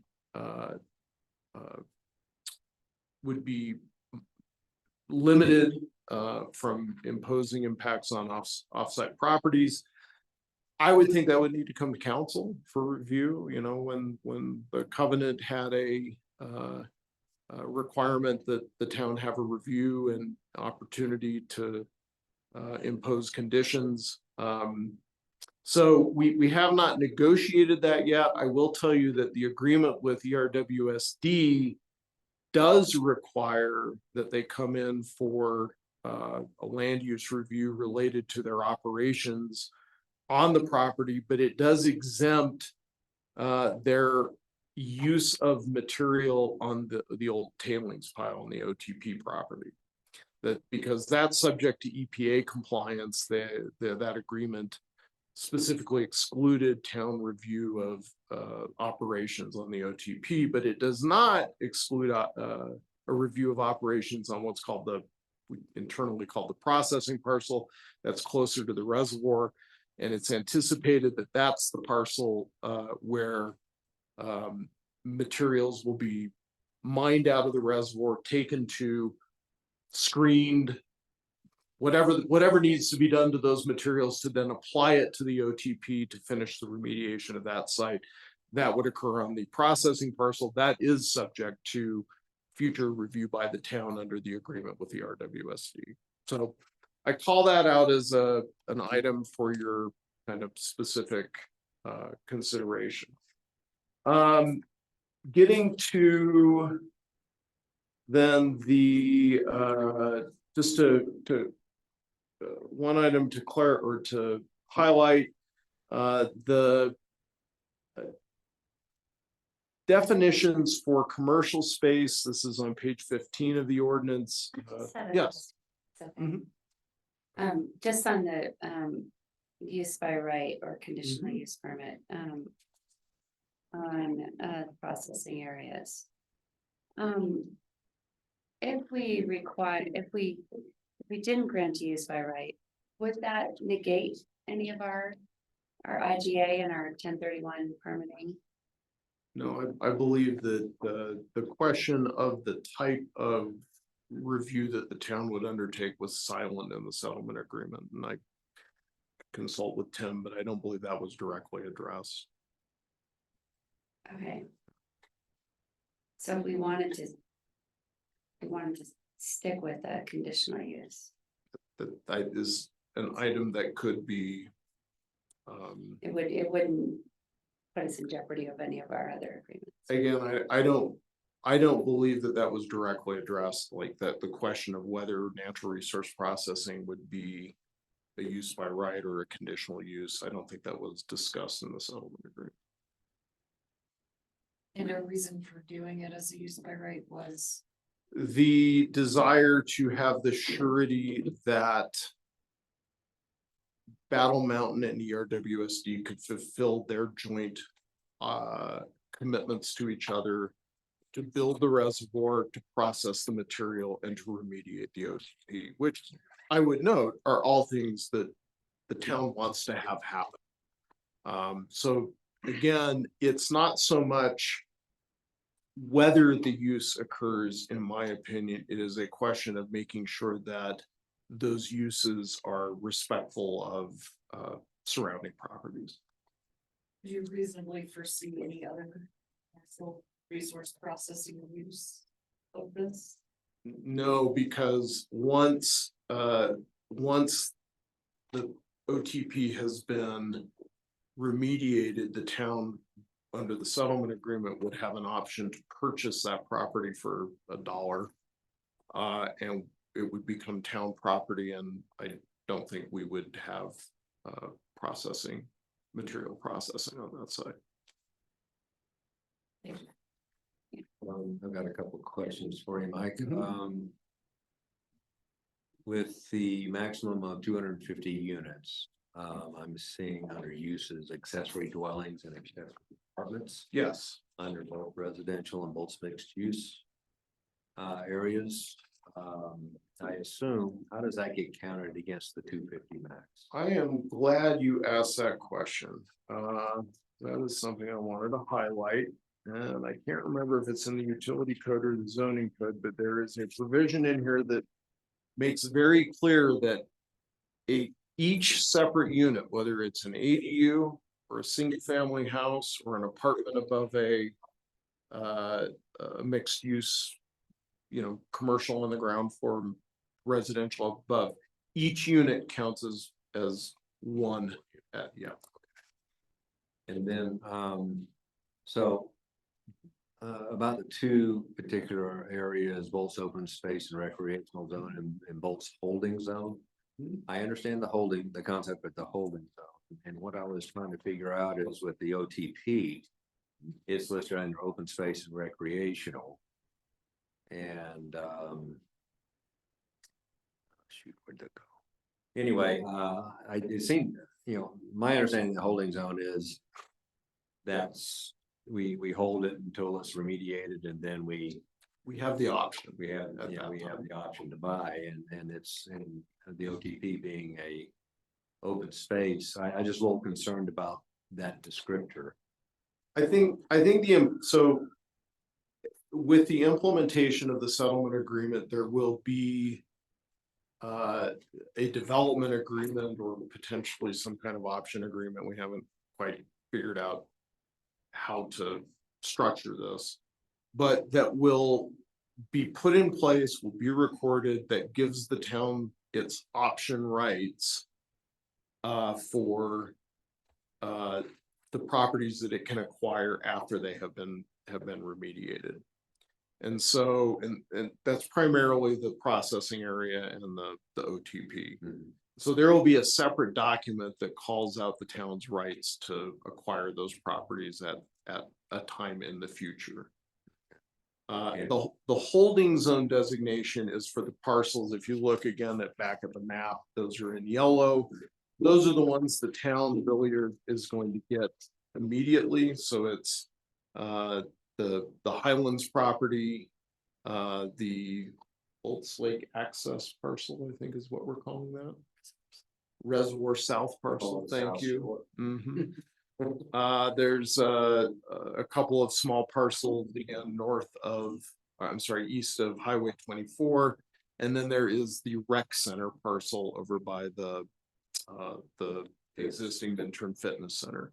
So those are all parcels that under the settlement agreement would come to the town immediately, whereas the processing parcel and the OTP parcel would be at some point in the future. And the reason again that those are called out in the open space and recreation zone district as opposed to in the holding zone.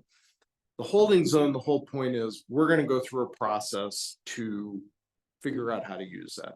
That's for the council to decide in the future. There is a need in the, for the OTP and the processing parcel to have certain use rights generated today to facilitate work that we know will happen at some point in the future. And again, that's primarily resource processing that will then be used to remediate the OTP. Again, there are some other parcels in the open space and recreation zone that Battle will retain. And there are uses specific to that as well, because they will be building their water treatment plant in that zone district. But that's why, again, the OTP and the processing parcel were not included in the holding zone. They were put in the open space zone because we knew there would be uses that we had to give them zoning rights to at this time. And then with the consolidated tailings pile, which is open space rec, under the table for open space rec, they list utilities, and you mentioned that's for a possible water plant, those kind of things, but as a utility, you know, you may anticipate creating a solar field on that consolidated tailings pile. And I'm assuming that would go under utility. Is that correct? Sounds consistent with the utility. Now, when do those now, so these descriptors of each of these areas are not necessarily creating impediments to future changes of uses. So this is another very good question. So as part of this ordinance will zone the Battle Mountain property and give Battle Mountain the ability to do certain subdivision exemption plats, which we'll talk about here in a minute. And Battle Mountain obviously wants, in exchange for implementation of the settlement agreement, for there to be vested rights that they can rely on for a period of time. And those vested rights will be created in a development agreement, which will be coming to you in the next couple council meetings for your review. The development agreement will have a provision that says that the town agrees not to change these zoning regulations unless Battle Mountain consents to it for a period of, like, we're in discussions 20, 25, 30 years, whatever period we kind of come to agreement on. And that is actually contemplated in the settlement agreement. That there will be vested rights for a period of time that the town won't monkey with the zoning unless a Battle Mountain consents to it. So the answer is yes. If these zoning uses are approved, they will then be attached to the development agreement, and that will be the zoning that is in place for a considerable period of time to come. We determined that time yet? We're working on that. And as far as our parcels, hang in there, Tim. Basically, with the OTP, open space rec, and the CTP, those are the things I'm thinking about right now. Is those decisions, council will have full control of the decisions we make on those parcels, correct? In other words, whatever the label of the type, you know, the parcel, open space rec, well, that doesn't mean it's gonna be open space rec. In other words, if we decide that the CTP is gonna be a solar field, I wanna make sure that the council at that time, that the council people at that time will make the decisions that they think at that time are the best to make. And I don't wanna pigeonhole their ability to apply to those parcels that what they feel that they should apply to. I think it's a good, notation, in fact, Michelle, can I borrow your pen? That the development agreement would note that upon the transfer of a parcel to the town, that the town can then amend the zoning as to that parcel. But again, the uses that are currently contemplated,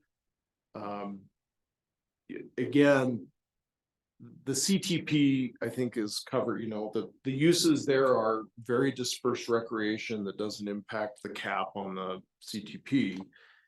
And potentially a solar field. Those are the two uses we primarily identified for that parcel. That's contemplated in the zoning. That probably doesn't need to change, but the OTP, I would think that would have to be subject to a future planning process at the time that the town acquired that parcel. Okay, that's all I need to know. I have a question, but somebody else might have a question too on this. Does anybody else have Is there questions? on any this? other questions? Do we want to go through some of these? I guess my main one that stood out to me is having a use by right for a gas station, and I can barely see the parcel numbers, but the ones that are like hydraulically next to our well field. Does that seem like something that we'd want? Right, Like, I think in my mind that I know gas stations and buried tanks and things like that are nasty things, and we're effed if we have some sort of leak over by our well field. So like, could we get into parcel level stuff and say, what would they have like a number on there that I can't read because it's blurry, but say like, we can't do gas stations there, but maybe up or, south somewhere? yeah, I mean, right now it's a use by rights, right, and then use and that is like on the triangle on the north side of the CBP. So maybe we wanna make it, Or just Conditional. limited or conditional? Yeah, maybe we just change that to conditional. cause it is conditioned on the fact that would it interrupt the plume that is already. mounted? I don't know enough to do that. I just know that gas stations can be nasty and I don't want one near my well. Good observation. I think everybody would agree with you. Or do you wanna just outright say no? I don't think it's bad to. Tim, do you want to make a comment on that? Tim McGuire, 164 Railroad Ave. I think that's perfectly acceptable to make it a conditional limited use. You need to go through a site plan review to make sure it's not within the aquifer of a well. So that makes perfect sense. I'd like to have them still allowed, and because there might be areas where they do make sense, but I think conditional or limited use would be fine. From a sales tax perspective, having a Maverick or some kind of gas station to the town could be very beneficial. I have a question about their club. Is there conditionally, or is it right, used by right? I'm sorry, say that The again. club. Club, yes. So I thought we kind of, and then down below it says. Conditional use theaters, meeting rooms, churches, convention centers. I thought the whole thing in our code was. Alright, is that a bad thing to bring up? Bring it up now. I thought a church could present in a similar way as a club. So, I thought that's where we ran into some trouble before because we didn't have that distinction and then I was getting phone calls from, various religious organizations saying, a synagogue is not a club, it's a synagogue. But under the RLUIPA Act, if you allow a club, you have to allow a church. It's a club. What does this even mean? Let's A look at club that. could be like Elks Club. But in this context. Well, let's look at our definition. My recollection is that was a use by right to allow for the spa and the. Well, yeah, but that wasn't gonna be private. I think more for like homeowners association or POA or something like that, but. So could you say community use or community room or community center? A club is, I think that under RLUIPA, I think. This is my recollection is that under a club, a church can present this That's or correct. can say you have a club, you allow clubs. If you allow nonprofit kind of Yeah. gathering places, a church falls within that. And so we have, with that respect, I thought we added churches to. You do have church here, but it's a condition, Meeting rooms. but then why do you have a club? Cause what does that, What's the definition of a club? what does that even mean? Yeah, so. That's, Be Boy Scouts. well, that's right, that's what but I think if you allow Boy Scouts. You can't have both, yeah, say churches are conditional and then allow clubs. I think that was the whole thing about that. Let's go look at the definition of club real quick.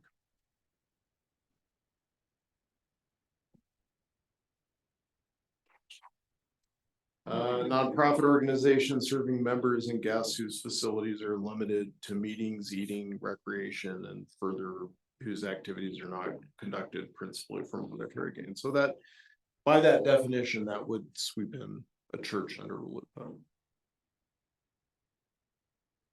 So what do we do? Well, we could eliminate club. Club. It could go away. And then we simply would be left with the other zoning classification that kind of inclusively has those uses. And process a HOA meeting room or something like that under those guidelines. That might be a good idea. And are we safe under RLUIPA with having a conditional use for churches? Yeah. Okay, We just have to treat them similarly to. We have to treat them the same as similar types of use. So, you know, again, a nonprofit facility or something like that. Tim, do you have any strong feelings about clubs? You know, I forget, and I hope Muncie's on the Zoom, because he might have a comment on it, but I forget why we had a distinction there, to be honest with you.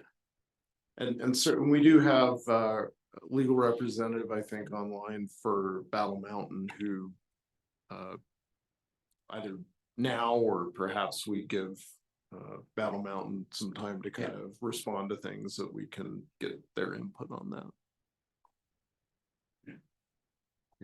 Muncie, is it Muncie? Yeah. I Okay, think so. hey Muncie, you wanna chime in?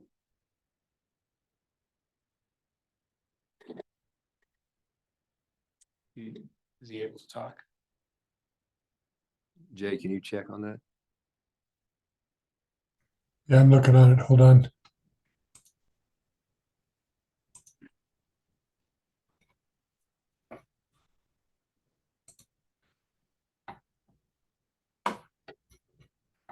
Sorry, I can't get it with that up there. Can you take that down for just a second? The share screen. Thank you.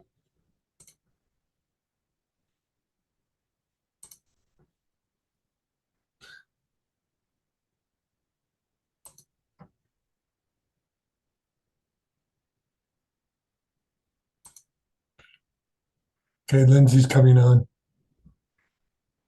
So. Same as.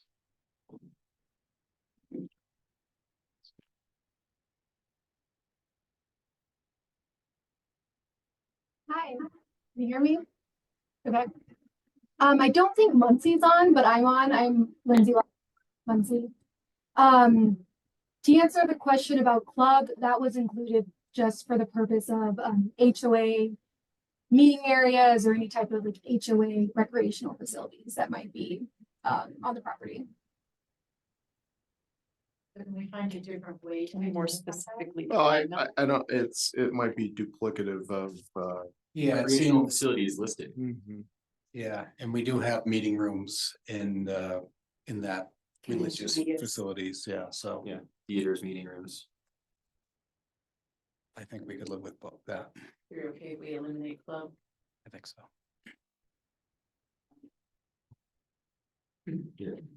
Well, that'll work in intern.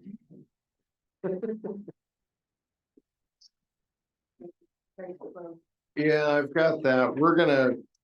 We do need to think through this a little bit because recreational facilities is a broader category that's a use by right in the open space zone district, and the intent would not be to allow nonprofit buildings in that zone district. So why don't, it's a very astute observation, Terry. Let us look at that with the applicant over the next week, and we'll modify the table to make sure that the uses are treated appropriately. We're not inadvertently expanding them into the open space area. Okay. So, yeah. Okay. Other zoning questions? Up to now. Okay. Well, so the use table, you had a chance to look at, certainly we can take more questions about that. I did want to point out, so on page 15, just after the use table, how we calculate commercial density is based on what's called gross leasable space, which excludes certain parts of a building. The foyer, the elevator, the cleaning room. So it's the space that actually gets leased. I didn't have a particular problem with that because frankly, having a little bit more commercial in town is not a bad thing at the right location. And this allows the focus to be on the portions of the building that are actually dedicated to commercial use, as opposed to just kind of, again, entryways, stairwells, things that are not leased. So, but I wanted to call that out. I would note that on page 16, we get into the dimensional use table. I'm just going to highlight a few things, and then if you have questions, Scott actually is going to apply his planning knowledge to explain why we were comfortable with this. So you'll see that, so we've got the residential zone, we've got the mixed use zone, differences in terms of minimum lot size. So the minimum lot size in the residential zone is 4,000 square feet. If you have a duplex, it's 5,000. Then for in the mixed use zone, it gets more dense. You could actually have 2,500 square foot lots for single family residential uses, and then multifamily, which would include duplexes, but potentially even more intense uses would require a 5,000 square foot lot. Commercial minimum lot size is 2,500 square feet. You will see we've incorporated in terms of max building lot coverage and impervious surface, that those are fairly consistent, I think, with those regulations as they apply elsewhere in town. We have setbacks that are consistent across all zone districts, with front yard setback generally being 20 feet, but in some areas 10 feet. And side yard setbacks generally being 5 feet minimum. The one thing I would note, in the commercial zone under the mixed use district for commercial property, the building height is 35 feet. Whereas all other building heights in that zone district are 28 feet. And so I'm actually going to correct myself. So a mixed use building that includes commercial could be 35 feet. Otherwise, if it doesn't include commercial, it would be limited to 28 feet. So, and that 35 feet is a bit of a variance from what is allowed in other zone districts within town. Please.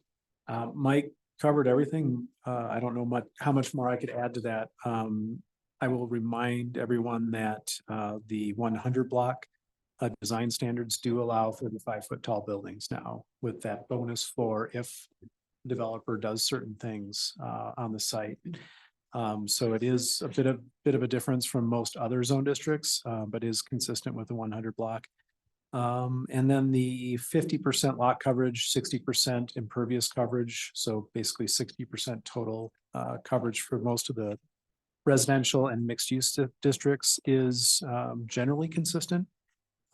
In most other zone districts, residential and mixed use were at 45 and 55, except for Game Creek residential, which remains 40 and 50. I'm not sure why, but so other than that, setbacks match up almost exactly with other zone districts, building height and lot cover or minimum lot area, so.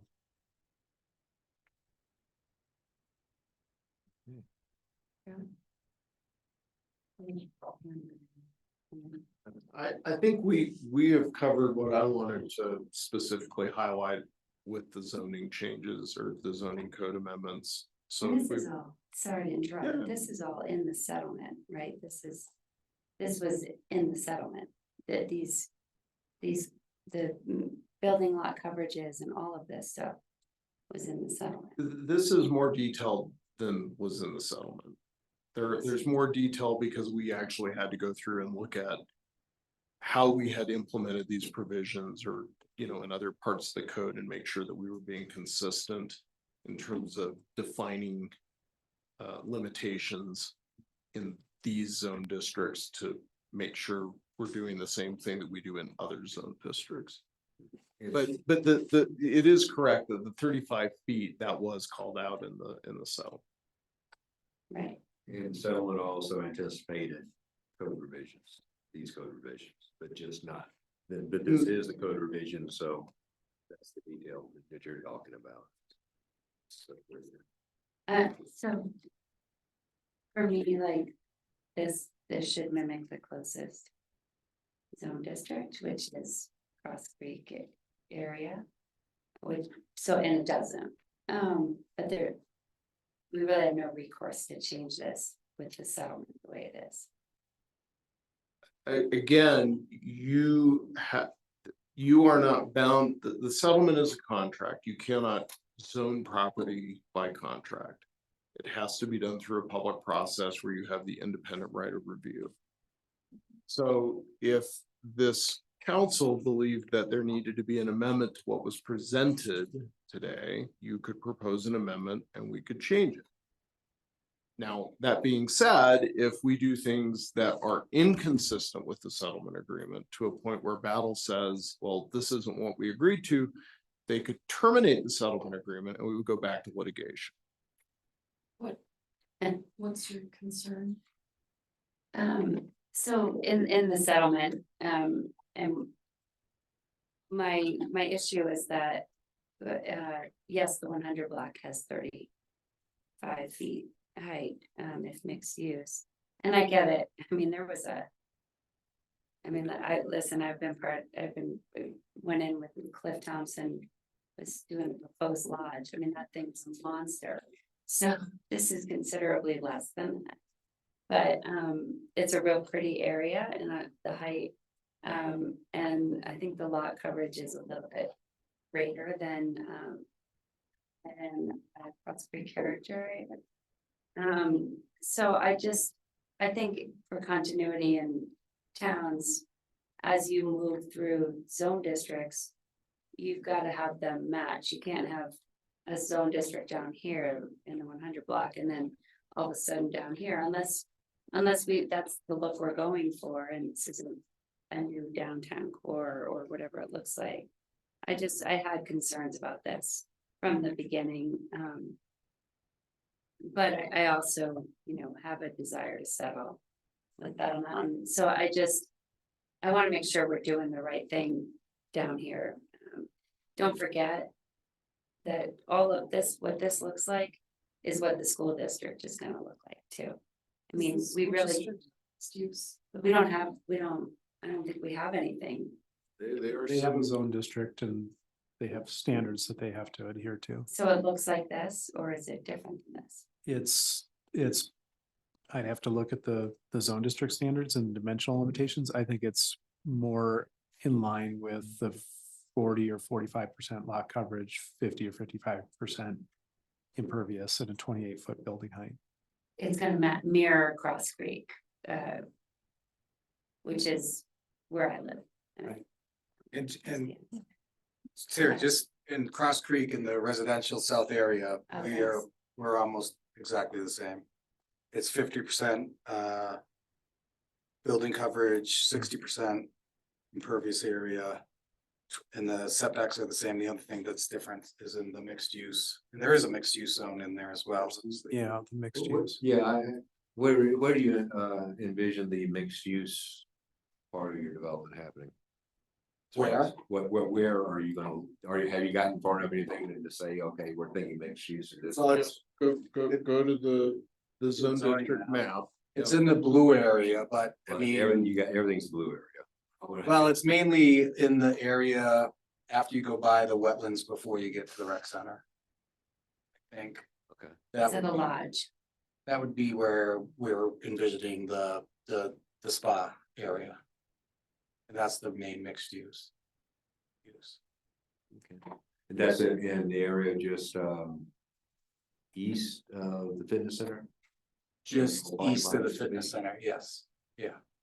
And the whole tie in there was you've got the fitness center, you've got cross-country skiing, you'd have a spa, you have all this stuff that's right in that. Okay, general gotcha. area. Yeah. Yeah, I just wanted to confirm what Tim was looking at in our existing dimensional limitations for Cross Creek. The residential south is 50% and 60%, and that recognizes the truck club. Right, and I think we changed it to kind of account for that because it's We did much more change it. dense. And then north is 40 and 50. I see. Mixed use is 70 and 80, Cross Creek mixed use. But the height is 28.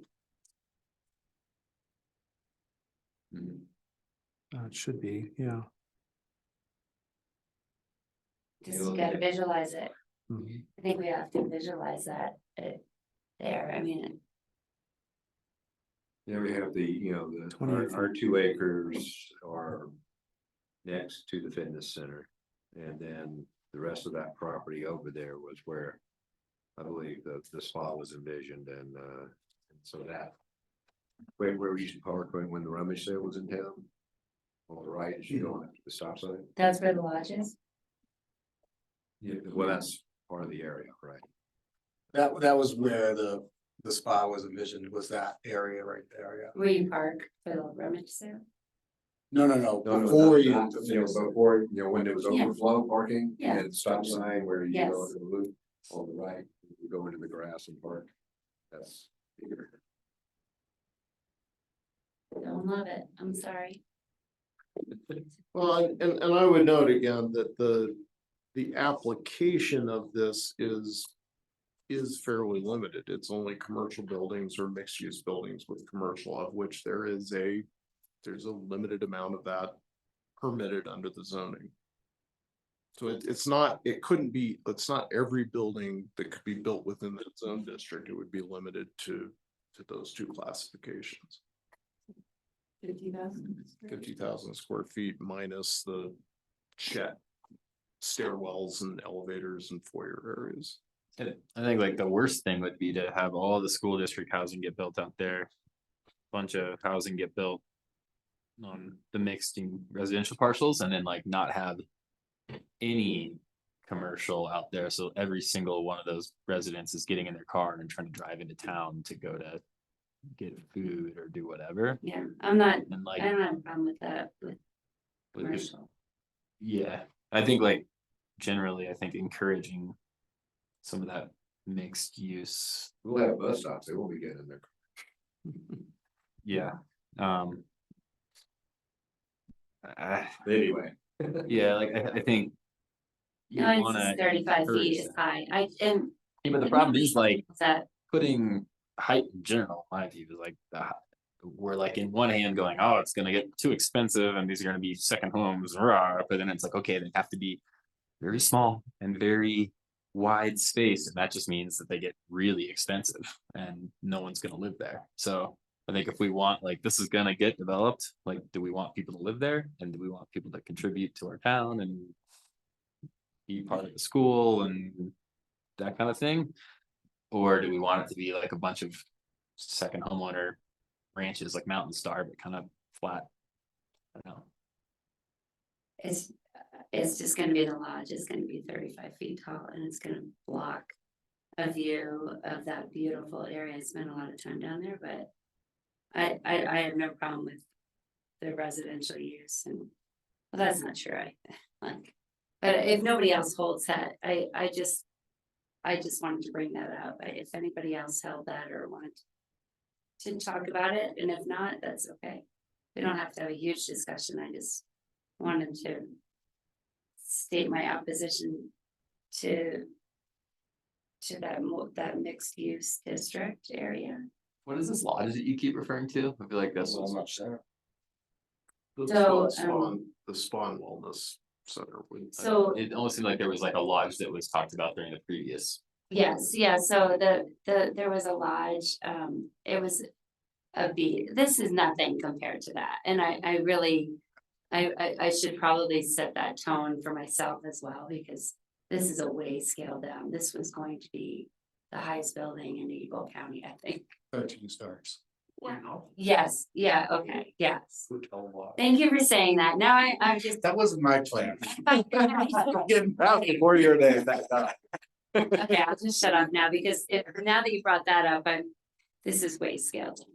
So. Well, I think that there's not. It's not like next door to, it's not gonna be dwarfing whatever's already there. No, there's nothing there, School. you know, like. The fitness center will be there, and I think originally that fitness center was supposed to be facing the other direction, so that all the view was. No? No, I don't know. that was before my time as well. All the windows were supposed to be facing the cliffs. And they reversed it.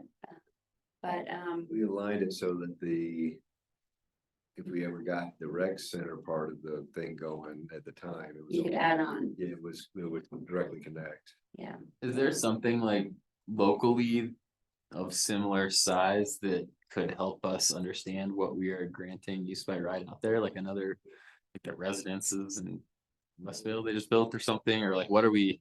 Help me, The hotel is Yeah, in the 35 feet. international building. but that's My building- smaller than.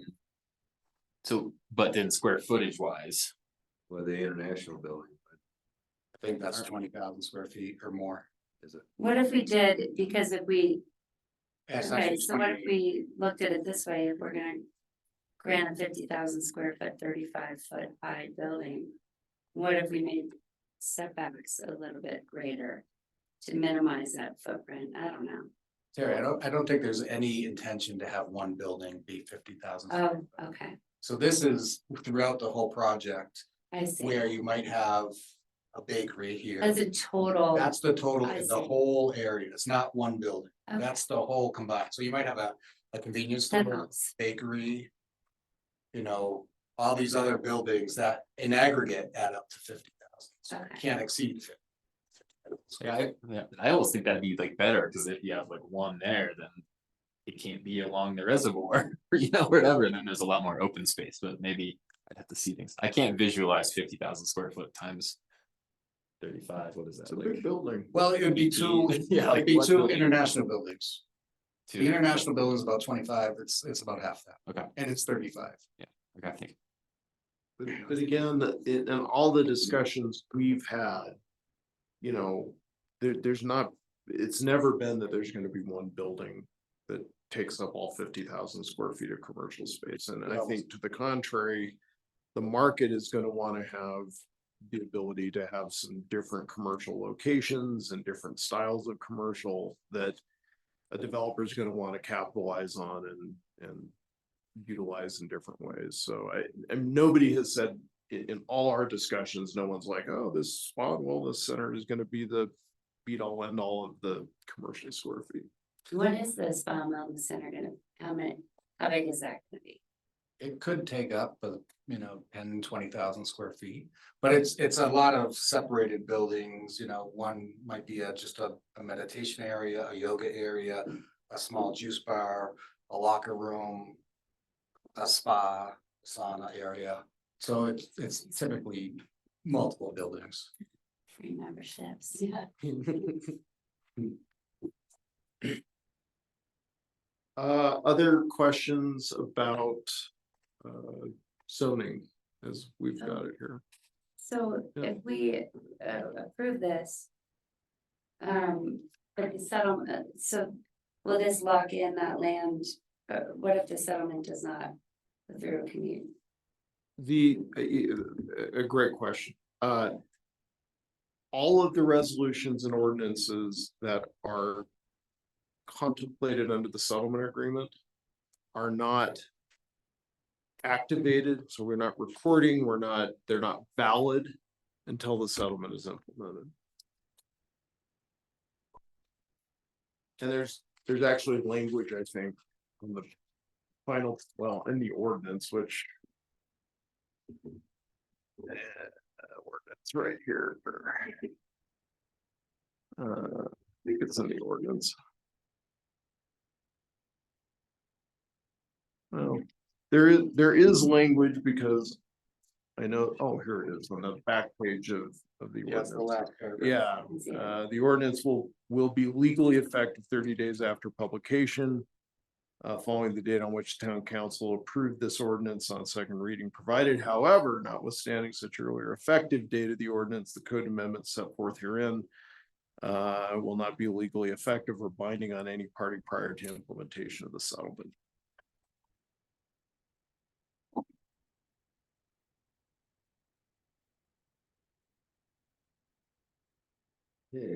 Sorry, one more. So I'm just trying to understand the process. So say in the future battle where another entity that they've sold to comes forward and there's a use by right and they want to build like a strip mall, which is a multi whatever. We then go through the normal process of like strip mall doesn't look right here. Like They would have to submit a design review application, which would include a zoning confirmation that the use is authorized under the zoning.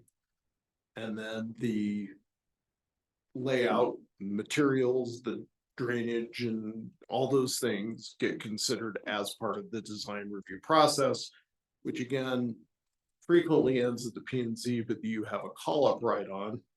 We'll be talking about it the next agenda item, to further review a design review application. So I just wanted to clarify. Thanks. Did you get your direction as far as OTP, whether we're gonna do a conditional use permit or are we just gonna go with the IGA that we had with Eagle River Water and Sanitation District? Because the second one actually covered, mostly all the process. Yeah, the process is because I know I felt comfortable with just staying with the IGA, but I don't know if we come up with what we were gonna do. I'm not sure we have received kind of a majority direction on what you want to do there.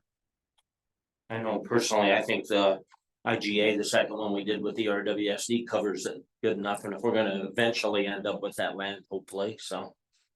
No, it would only be Battle Mountain and their contractors who would use that for processing, after which the town will own that property. Yeah. And I'll make one other comment. Before we could do any processing to do any remediation on the OTP, we have to submit a work plan to the EPA, which they have to approve, and it's public and the town can review it as well. That includes all things of dust, noise, hours of operation. So that all has to be approved by both EPA and CDPHE. So really, we got two sources there, the Yeah. EPA permit and then with our IGA that we have with Eagle River Water and Sanitation. All right, one more question. Thank you guys for putting up with me on this, but on the mixed use. 35 feet, if mixed use. Downtown, we allowed for a VRBO. On the lower level.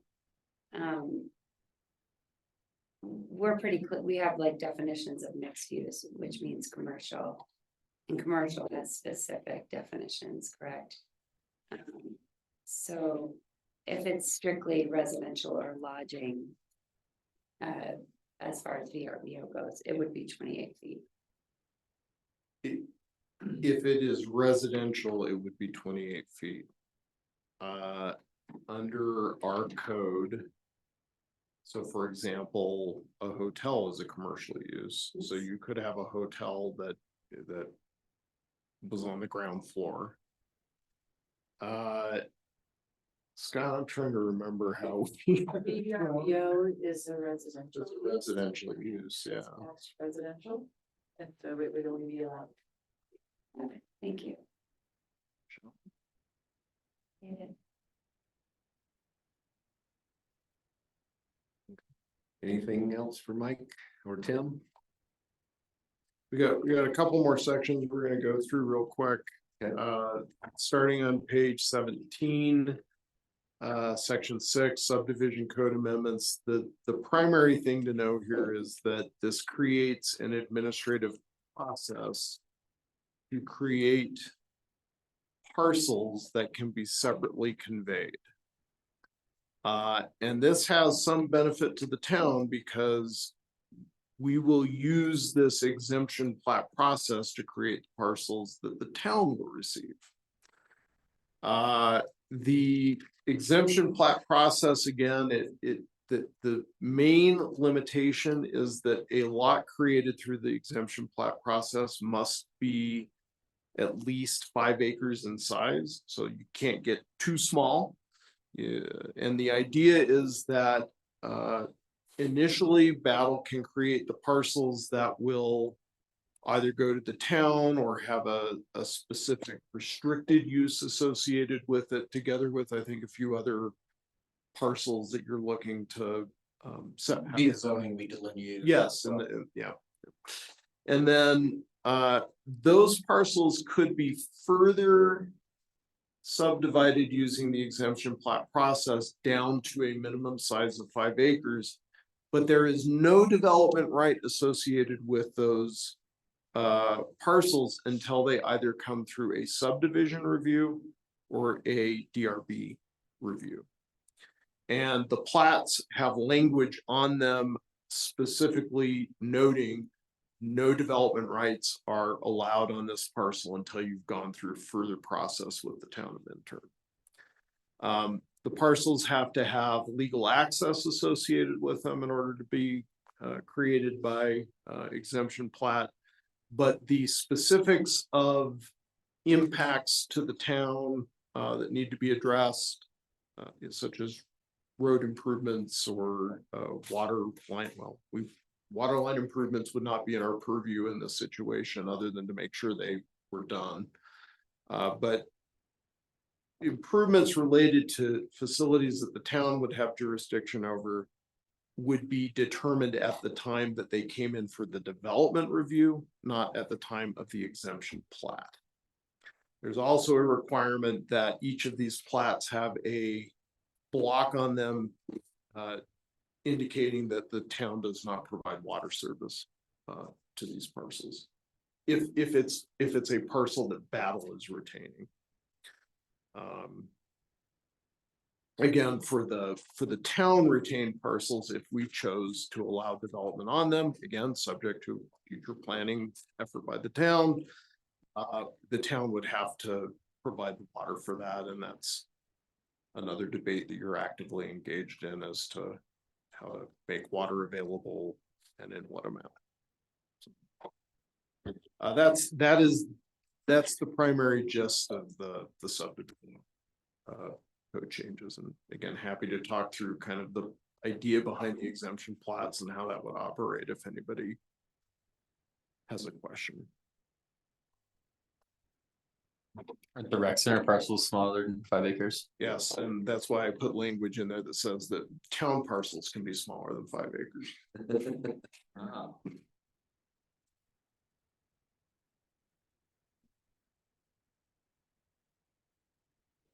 Okay. The final section, starting on page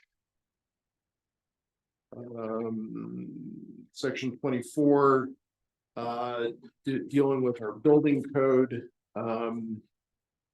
So there are a few provisions of the building code related to the provision of water service, and we're noting that, again, the town will not provide water service for the Battle parcels. And that anything contemplated by the building code would not be dealt with as part of an exemption plat process, but instead be dealt with at the time of a further review, either a subdivision process or a DRB application that was plotted in the town. And I think that gets through the major points of the code revisions. To tell you kind of in the bigger picture, other things that are going on. We're working on the development agreement and hope to have a draft of that to you, I would say, in March.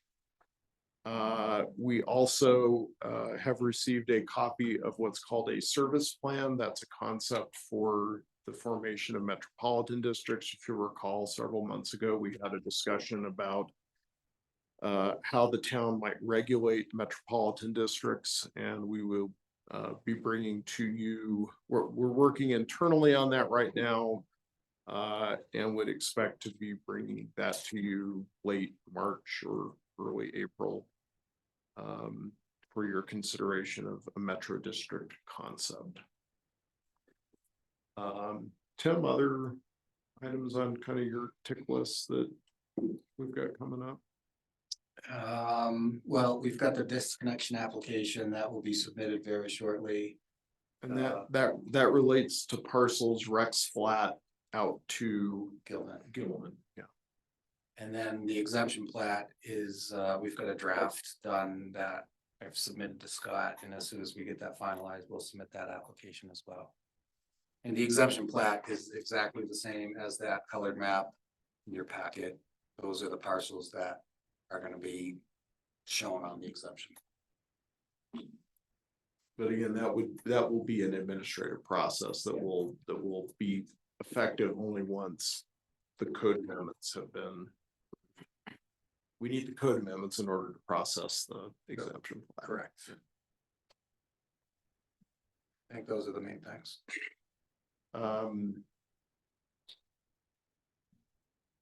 Anybody else on your team want to chime in? I'm not sure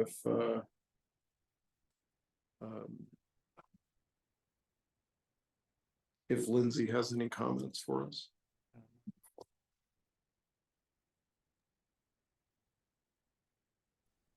Nothing from me.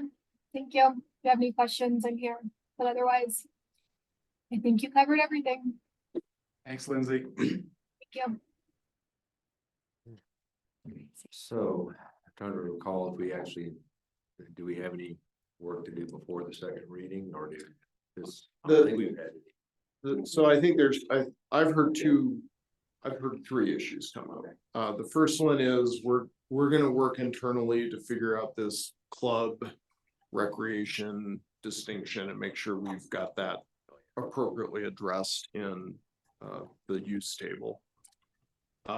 Then you are gonna give us some direction on the conditional use versus use by right designation for the processing area. And if you would like to see a change in that between this draft and the next draft. And then finally, whether there needs to be some discussion about the 35-foot height limitation for mixed use and commercial buildings in the mixed use zone district. Those are the three items I made. Gas stations. Oh, and the gas station, yes, making that a conditional use, yes. 4 items.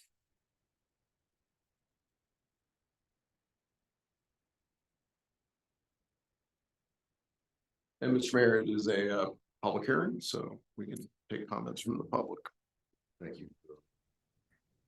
This time, we will open it to public hearing for any input from our public.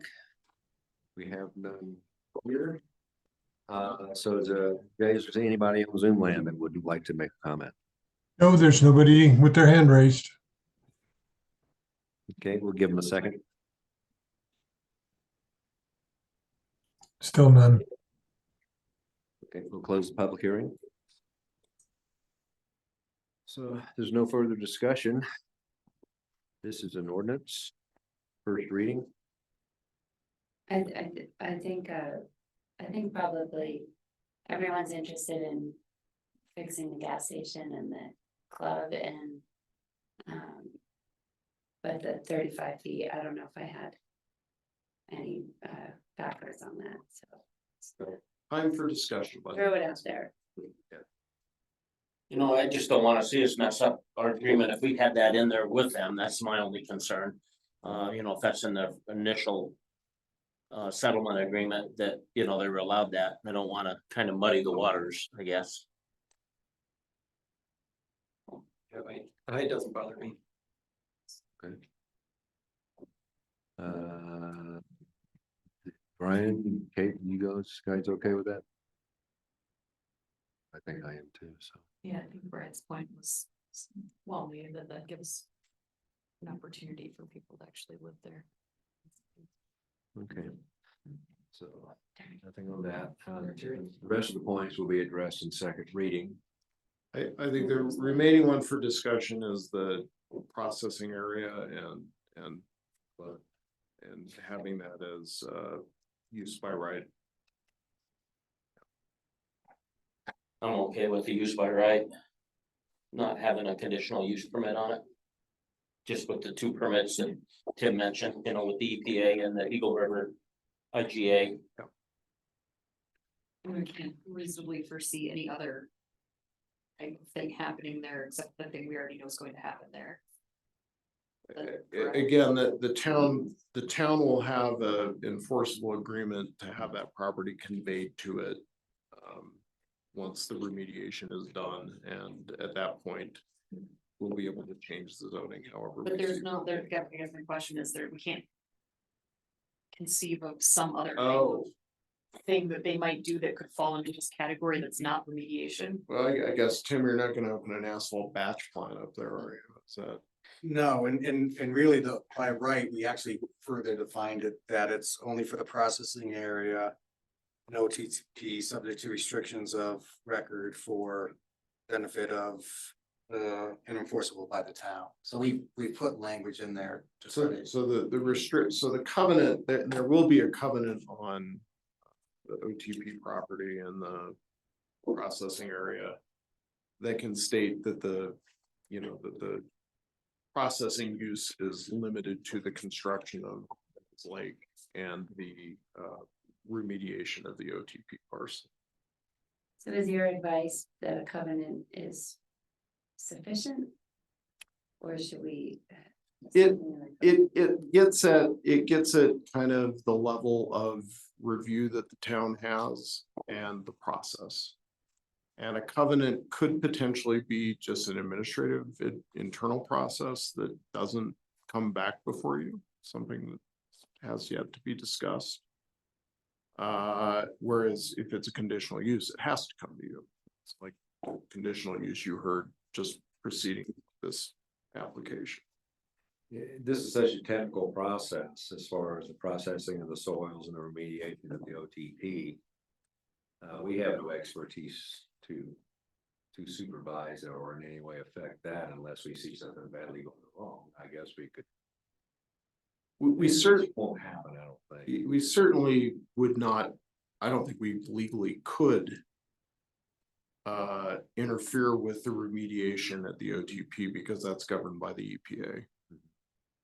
And whatever plan they approve is, we would not have jurisdiction over the federal government to do that. The processing use is a separate one that's outside the Superfund site.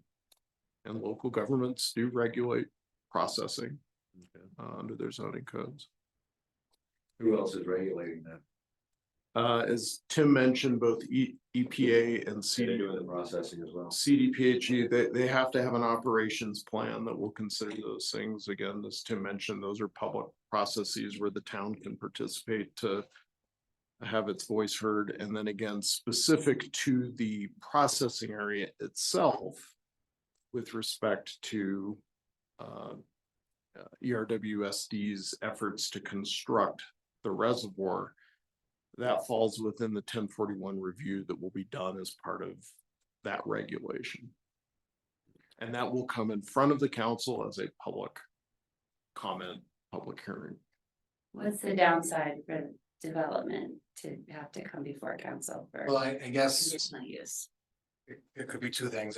If the council decides they want something that's not in the work plan and the two disagree, then we're left kind of in a limbo state of what do we do here? Do we have to go back and revise the work plan? That could take easily 6 months when you submit something to EPA. And schedule, I think, would be the other thing. And I think it's a little duplicative because, you know, we'll provide the work plan to the town as it's being drafted for your comment. And the work plan, we have to show the processing area, we have to show where the soil's coming from, we have to talk about hours of operation, schedule, duration. It's very, very detailed what they want to know in that work plan. So noise, dust, how are we going to control those things? So I don't think there's anything. Covenant, kind of, that would be, Be a plan approved by the EPA that will Right. be enforceable by the EPA. fine with that. Yeah, that seems redundant to make us do what the EPA is gonna do.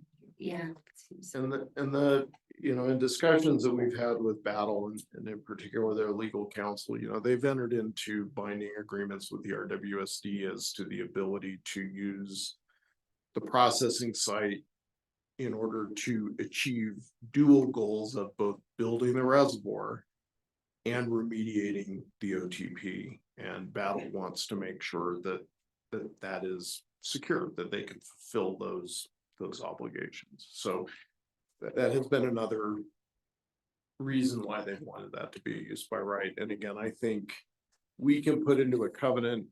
Kate's comment was very prescient that, you know, that the processing will only be for the reservoir and the OTP. And that they couldn't come in and just say, hey, we're gonna have a, you know, well, I mean, the likely things would be like an asphalt batch plant or a concrete plant or something like that, where they're processing materials on that site to send out for, you know, use in the Eagle Valley. And I think we can control that by covenant. Alright. I agree with Dusty. I think the safeguards seem to be pretty strong.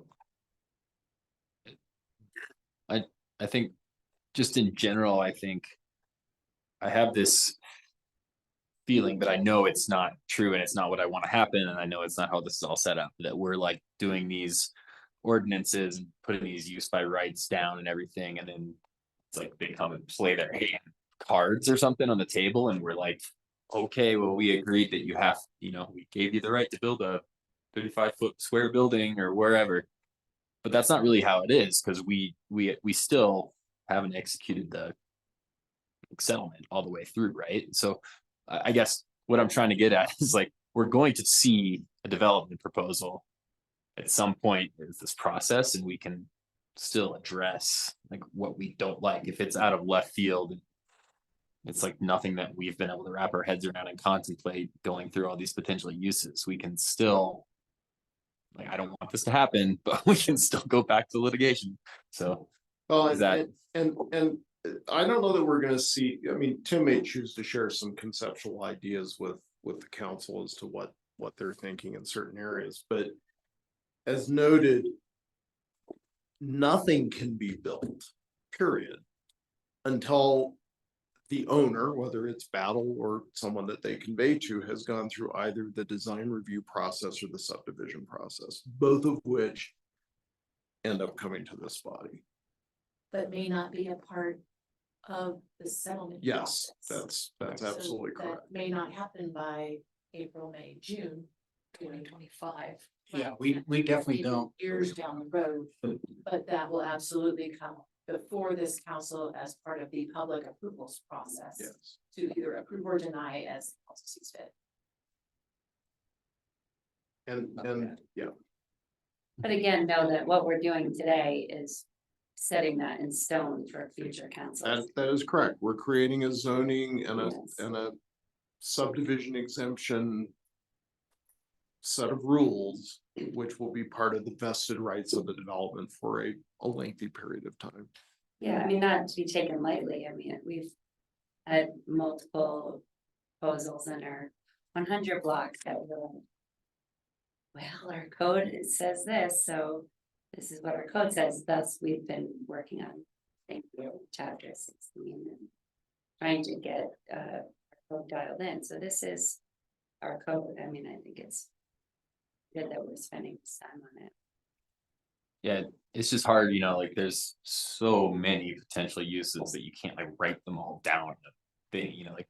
It's like, I just don't want all of a sudden, it's like, haha, we're gonna build the world's highest top golf. It's like, well, it's not what we're going for. But you know, that's a recreational use. Obviously, I'm being facetious, but like, it's hard to avoid that type of like. What are we agreeing to? Where could you sneak in some use? And then what is our right as a council and a community to say, no, that's not really what we meant by recreational facility. Well, we've been reviewing this for going on 14 years, so I think we probably should have it. Yeah. Well, we're not Nantucket, I mean, we're not requiring gray cedar shake and, you know, but that, just to give you an idea, like. I came from an area where this stuff was like. You're not on this path, you're not welcome, and so we do have some power, I just. You know, we do. And any project would still go through the intern design review process. Right. Right, which is. So you can demand cedar shake. Preferred not, right? It's right, yes. Wait, right, beige. So I have, again, in terms of things that we'll be working on. The definition of club and other nonprofit buildings, making gas station a conditional use. I'm missing one. Right, it sounds like they are approving of the processing area. As a use by right, yeah, and the 35-foot mixed use commercial, we've dealt with that. And then that there are a couple of notes that I've made about things to work on in the development agreement, which again, it will be forthcoming for you. Based on comments that have been received.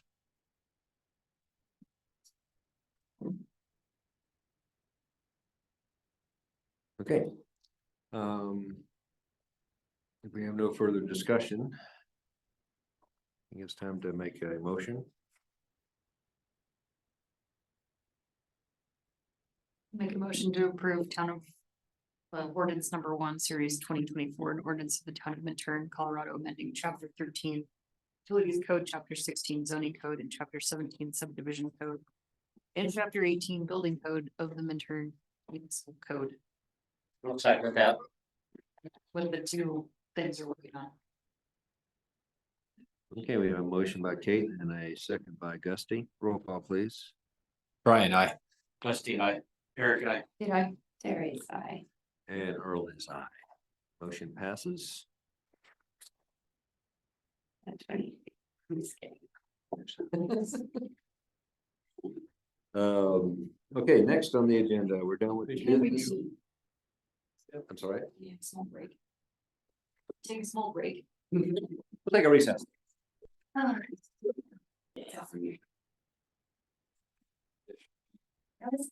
We're back. Okay. They have a pretty good one in the paper. No. I think that makes it. You guys are mean. It's Michelle time now. Water Smart Meter Pro. Yeah. Okay. Thank you, Mr. Mayor. I will try to keep this brief, but I have come to the council before regarding our water smart meters, and we have not had the budgeting for this in the past. So I have come back now with the opportunity to have new funding sources to help support this program.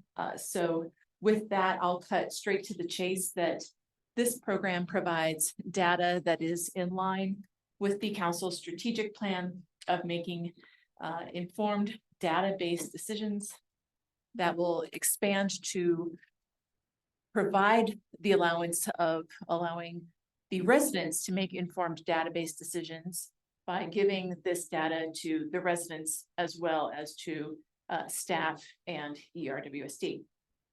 This will also hopefully help us catch more leaks in a timely manner and allow residents to be more conscious about the water that they're using and begin to really educate us as an entire community about our water use and consumption as we move forward. So with that, we've talked in the past about how this is an approximately $43,000 a year program. So I've been on the hunt to find the funding so that we're not taking an extra $43,000 out of the enterprise fund that was not there before. So to summarize, I called the Colorado Water Conservation Board.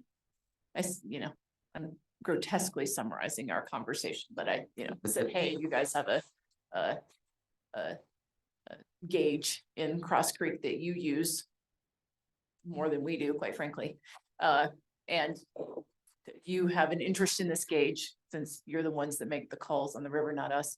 And you should probably contribute toward the payment of this gauge.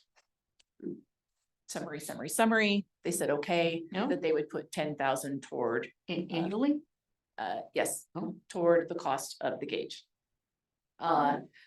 So then the way that this gauge program is set up, we pay a portion of the gauge. So Minturn's portion of this gauge was left at $3,110.67. So I then picked up the phone and called ERWSD and said, hey, summary. You guys need this gauge. You're looking to put in a reservoir upstream from this gauge, and it's really beneficial for you all to know how much water's in the river. Would you be willing to contribute $3,110.67 annually, plus, interest per year, inflation? And they said, we think we can really do that.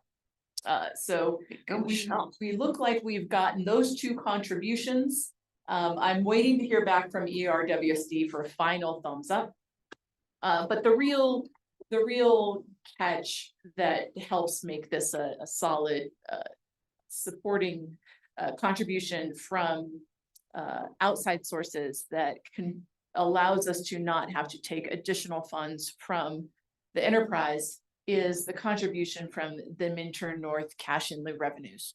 So Minturn North, in their development agreement that was approved this last fall, they will be paying $1,377,034 within 10 days of the signing of the final plat. That final plat signing, I believe, actually occurs, I think, March 4th, actually. I put down March 5th, but I think it's March 4th, technically. So within 30 days of that signing, they're required to submit those funds.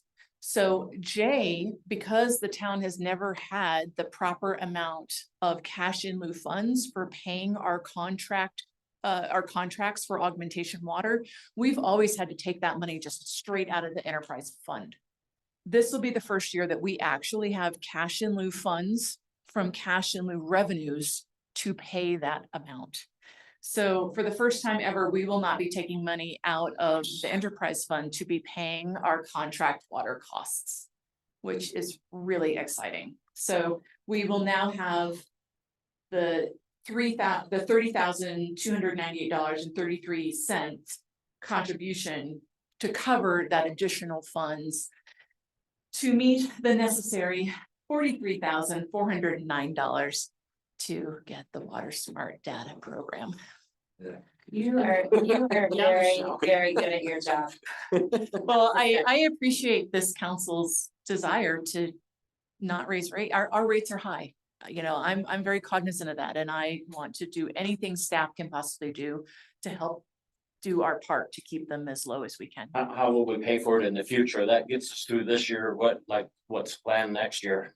Right, so the $1,377,034, that goes into a separate account that will be interest bearing, and that is used solely for cash in lieu.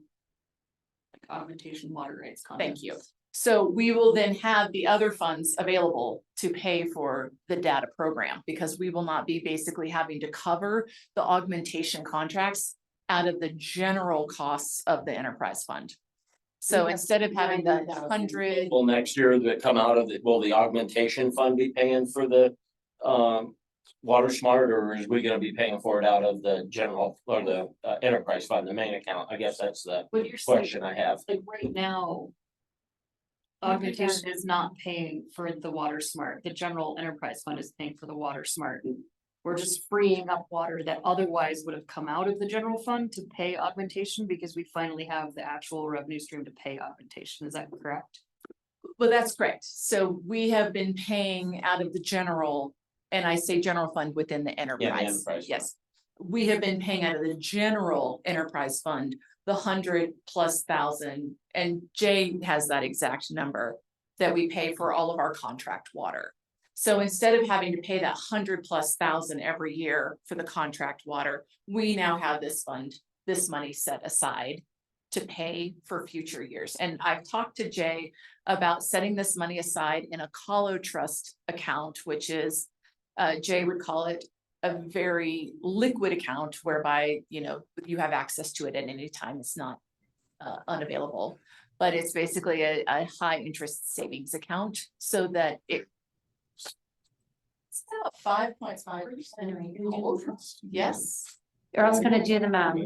yes, Jay, it's about 5%. He says, do not call it out.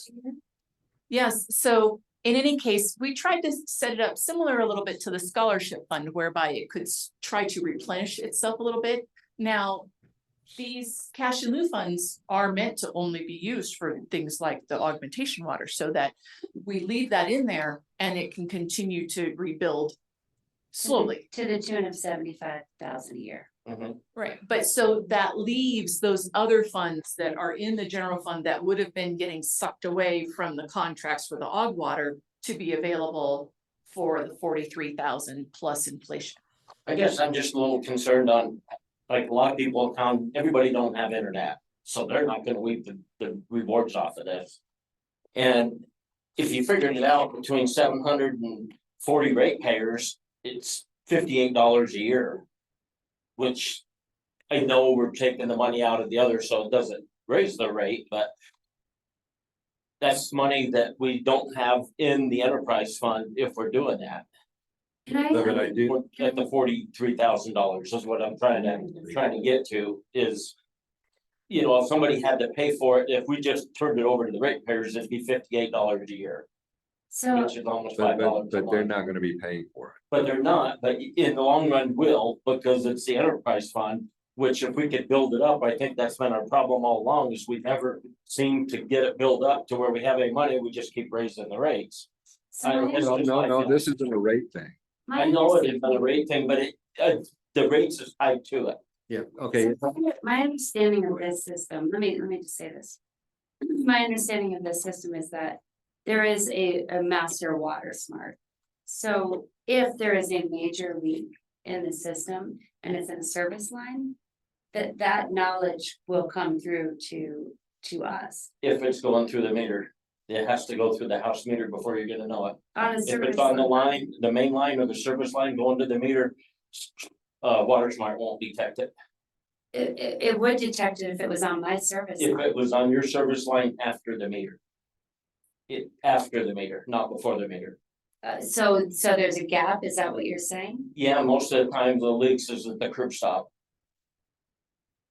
But So that, because the town of Empire had a major leak, they ran out of water. I mean, it was to the tune I've of seen that, yeah. For like a 70 week. grand a day.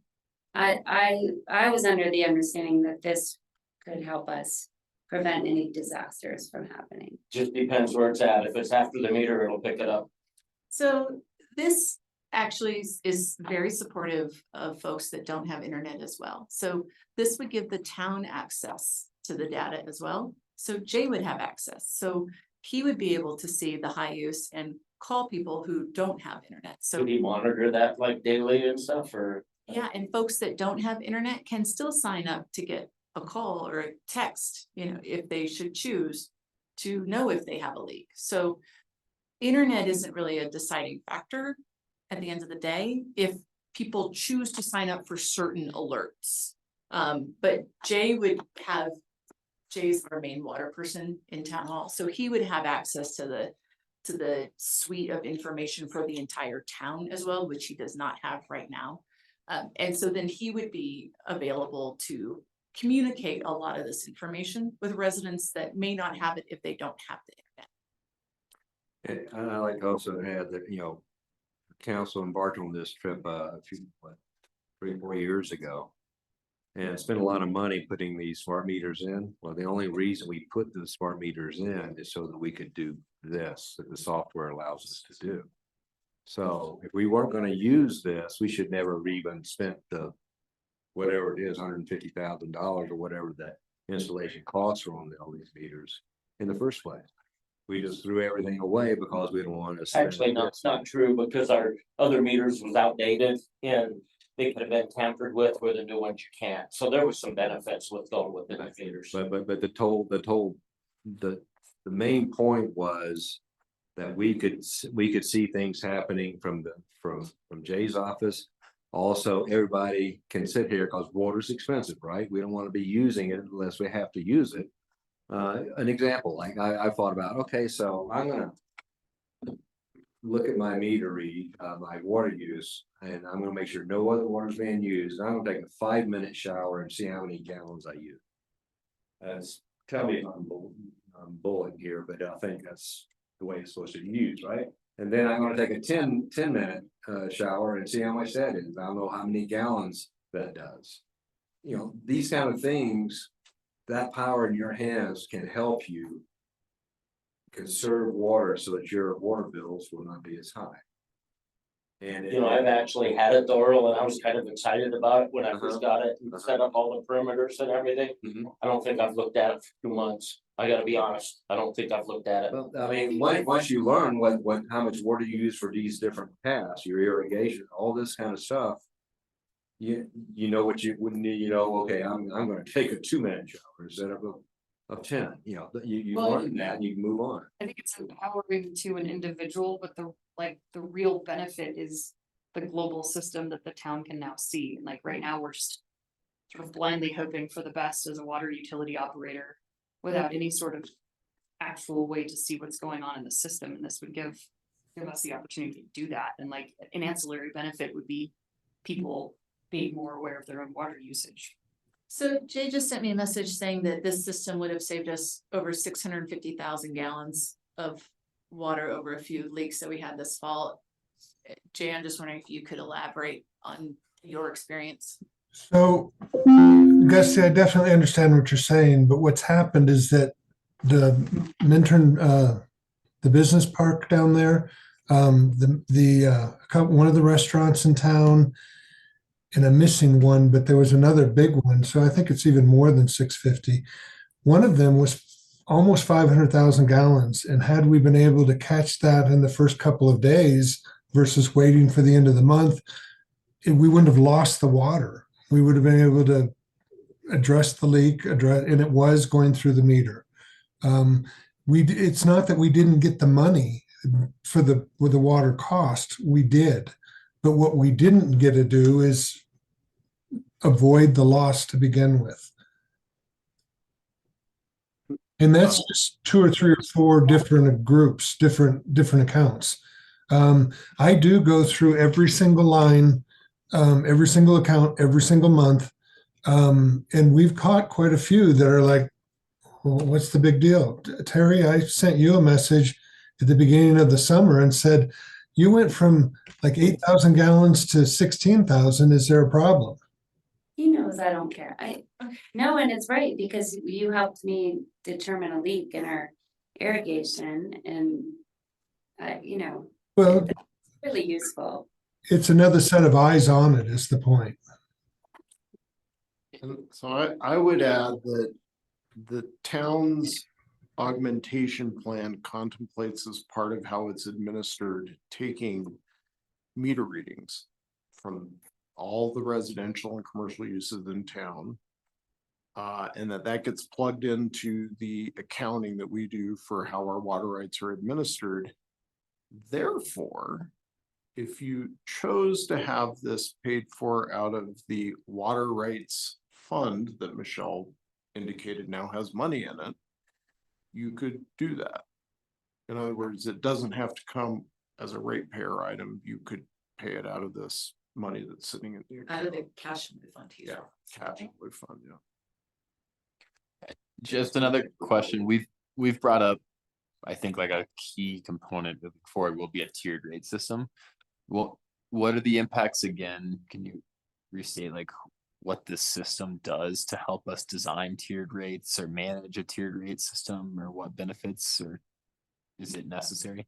What the data does? What the smart meter system. or the- Right, so the smart meter system, and I'm wishing that I had some folks from ERWC to help me. Because they've just talked about how valuable it's been to their entire system and to educating their users on the value of conservation. But to understand when you reach certain thresholds of water, so to know when you're getting to, are you at that first 1,000 gallons? Are you at that next 4,000 gallons? How big is your household? Do you need to be using this much? And especially once you get to that summer outdoor irrigation season, that's the real time when consumption starts taking place. And at a certain threshold, you're using far more than you need to be using for actual irrigating. And you're going way below the root system, and it's just waste at that point. And so this system is supposed to help set you up to, help you first understand your water use, understand overconsumption, understand if you have leaks and you're, losing water and paying, more than you need to with water loss, and giving the town access to the holistic system. So like Jay said, he can be helping people see what's happening and communicating with folks like he communicated with Terry, but he makes those calls every month, but he makes them after the fact. This would help us make those communicative calls in real time. I think the value that I see is that as a part of our overall system moving forward and implementing a tiered rate system, I think it's like something we need to do. Like the way our current water rates are set up, I don't know that people are gonna be able to use this to save themselves much money. I think if we set up a good, intelligent tiered rate system using the statistics, these systems and the smart meter data that it's telling us, that will allow us then to help the citizens who need to save money the most, help them save money. And we'll set up a tiered rate system that will help them save as much money as possible. I don't think in our current system, it's gonna make that much of an impact, but if we move to that kind of rate structure, I think having this system is absolutely needed in order to make our utilities as affordable as we can. And so staff has started working on that on the back end to bring something forward to council before the spring season. For both residential tiered rates and an updated outdoor irrigation and sprinkler system rates. If we green light this thing, what's the implementation time? I would need to talk to ERWC, but probably in the next month or two. Oh, great. Like ahead of irrigation season? Yes. Okay, so can we, your direction to Michelle as to how we want to go? Do we want to have her move forward with her funding plan and begin the Water Smart program? I guess in one more question in light of Mike's comments that we could just pay straight out of the cash and lieu fund. Yes, Mike said that's a legal Would we option. prefer to do that and then just leave this other savings that you found from the gauge stations in the enterprise general fund? That is an option for the council to consider. I feel better about that. I don't like, every year taking more out of the enterprise fund when the article was on the front page of the Bell Daily today about water rates quadrupling in Midturn, I mean, I don't think that we're doing the best thing, spending another $40,000 when we're gonna be raising rates. I know it's usable. I understand that, but again, it's back to timing. Do we do the best thing for the citizens? I guess that's my point on it. Yeah, that's always a concern, and I just want to say, okay, just to beat a dead horse, I guess, cash in lieu is over here. Interest at 5.5% is about $75,800. we can pay, meet this without even Yeah. touching the But our principal. cash and lieu payment every year is like 100 and some thousand Yeah, so it'd be. for our water. So the interest isn't gonna cover the cash and lieu. It's gonna eventually keep going down. Well. So when I think of our enterprise fund, I wouldn't think of this money going back into the ratepayers' pocket. We have. You know, water mains that need upgrading and. I mean, what it would be doing is leaving money for those emergencies in the enterprise fund. You know, I think that's the real, you had John Volk sitting up here saying, you know. Our slow sand filters on life support, so. There's going to have to be. We're going to be spending money from the enterprise fund, whether we like it or not, very soon. I mean, it's just. Water mains breaking, just aging infrastructure, that's normal. So that's, I think the real question is. You know, obviously this 1.3, we're gonna drain it down. Well, that's the With how many years, Earl? We have like about 140,000 coming out of it every year and putting back in 75, so. There's an end to that. Jay's quick with numbers, I'm not. But, But in theory, that's the first 34. There's. Mike, how many 56? For Minter North? There's 40. But it can go up to 54 depending on if they. There's 40, but it can go up to 54 if there are larger houses constructed on some lots. And then any future development that happens anywhere also has this cash in that we basically never assessed before, right? So, for example, even the duplex for the additional SFE for the other side, they'll have to pay a cash in lieu fee. oh, So Those it's not, place it's should not have like, quite a few, won't they too, when that comes online? yes, I mean, any development, right? So it's not like this is the static on 1.37, like this is, that's for now, and then any development, any development would inject more in. except for the school district. That's right. That's right. I mean, it's certainly not like linear, but it's not. At one time, and then we just live for 10 years on it and it's gone. Sure. Okay, so And I just want to be clear, I definitely don't think if we take. This out of the cash and live fund and not out of the enterprise fund. I just don't think that that's gonna put money back in the ratepayers' pocket. Our enterprise fund has been operating at. We'd like to have a reserve. What's our reserve, Jay? I would have to look into that but the cash in lieu is. Have that right out. I want to say the cash in lieu fee reserve is reading. 100,000, maybe. Probably less. I don't have it right in front of me. And then the enterprise fund, don't we have haven't we been trying to build up somewhat of a Yeah, we have a reserve. reserve? What's the current, or your estimation of what the current reserves are in our water? Hold on just a second.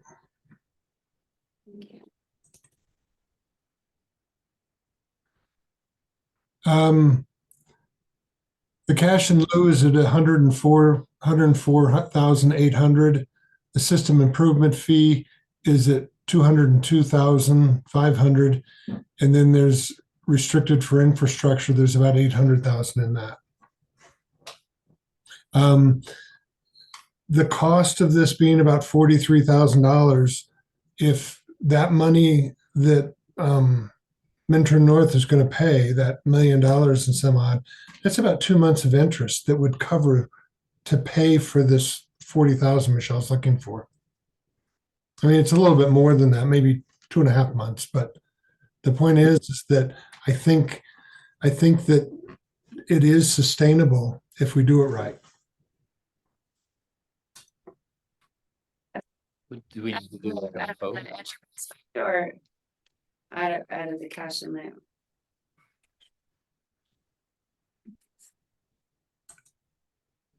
to meet. Can you clarify that, Jay? I missed the question. I'm sorry. What is sustainable, taking that from the enterprise fund? Let me show you something.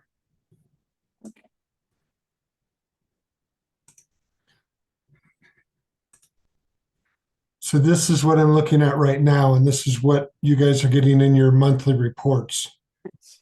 It's this section right here.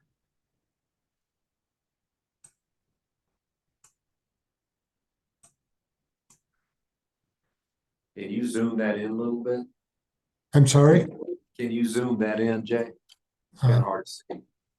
Or just, yeah, make that bigger. Hold on. Yeah. I can if I push the right button. Delete your spreadsheet. Control plus. It's it's these three numbers right here. And your previous comment was that with the influx of the Minturn North cash in lieu, it would be about 2.5 months interest on that value that would pay for this annually. Is that correct? That's correct, yes.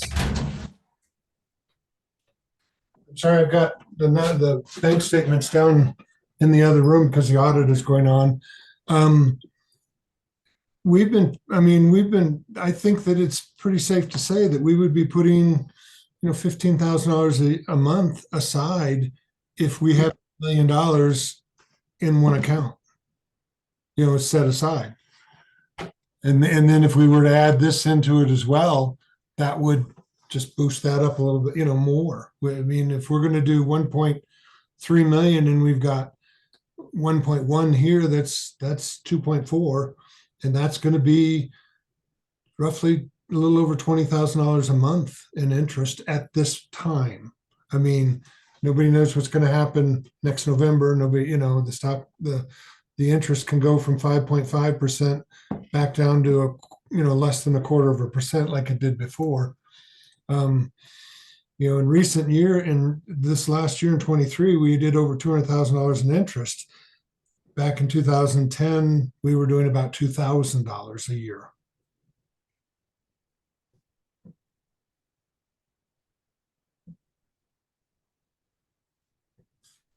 Okay, if there's no further discussion, can we give Michelle can we see a thumbs up on moving forward with Water Smart program? Okay. Yeah. Right. Next we have 11B, which is the cemetery. Consent agenda. I would note that this actually, despite having been put on as 11B, this is actually a decisional item.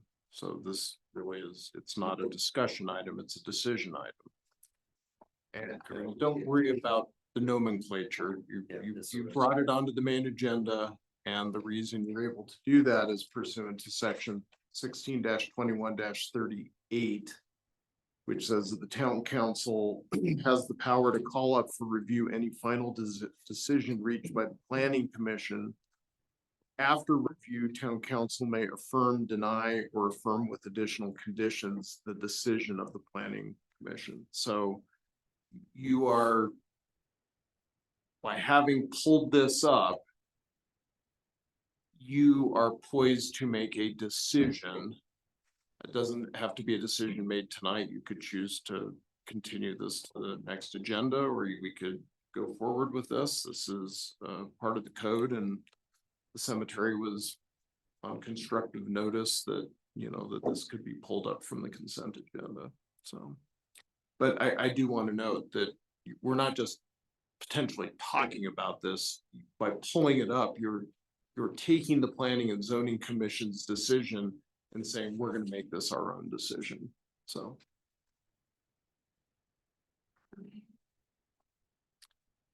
Okay, so if you want to. Well, the only reason I pulled it up is couple of reasons all related to the same thing, and as a representative of the Wildlife Roundtable, I thought it prudent to bring it up. But when we built our tank, we were subject to wildlife I guess, not necessarily closures in the area of the tank, but CPW had reviewed. So I pulled it up because I wasn't aware of or did not see any CPW review, but we do have a mini mile closure. It varies, but I think this year it's May 21st. We also have a Forest Service road closure. And a Forest Service road closure to protect the elk and the wildlife. So I thought it prudent to bring it up to council and see if we wanted to take a further look or have CPW review these plans. I do feel that this warrants it. And not anything against this. Obviously, this is a no-brainer for the cemetery district. I think ultimately this is a good plan and we should approve it. Protect the wildlife. Mainly it's just the timing of the construction activity. Yeah. Yeah. And maybe, look at in the future. We hold ourselves now to those standards. I think I wouldn't imagine any building at Public Works should occur during those times either. Or if there's a small window, I don't know what it looks like. I think having CPW weigh in would be helpful. If anybody's amenable. Well, I made a note of the same thing. I didn't know how to bring it up, so I'm glad you did, but my question was, moving a lot of materials around and doing all this and disturbing that general area. We have a fence around back there that has been identified as deficient and dangerous to wildlife. And would it be possible to approve this plan with condition of also fixing the fence that goes right around this new proposed structure? No, No? they've not requested any modifications to the fence. What you can deal with is the DRB proposal that was submitted, which relates to the construction of this new shed, and you can impose additional conditions related to the construction and use of the shed. So I would just propose, and I really have no desire to cause the cemetery hardship. I just would propose that we do get a recommended window, either that follows the closures that are already in place up there, or have CPW recommend a building window.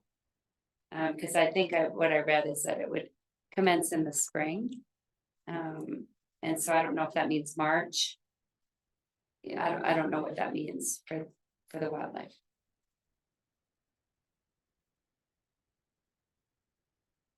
And CPW, for when the town has done work out at the new tank, has had very specific dates. So, May something. right, so I imagine they would have specific dates for this as well, given they've always had specific dates for the mile closure. There's very specific dates for the Forest Service road closure. There's specific dates for the 2 Elk Trail closure. I would imagine they would have specific recommendation dates as well, if that would be the direction the council would want to go. And CPW is the body that would figure out what those dates are. They are the recommending body that the town uses as a referral agency for wildlife, yes. Is there a substantial financial impact that we would incur by acquiring that?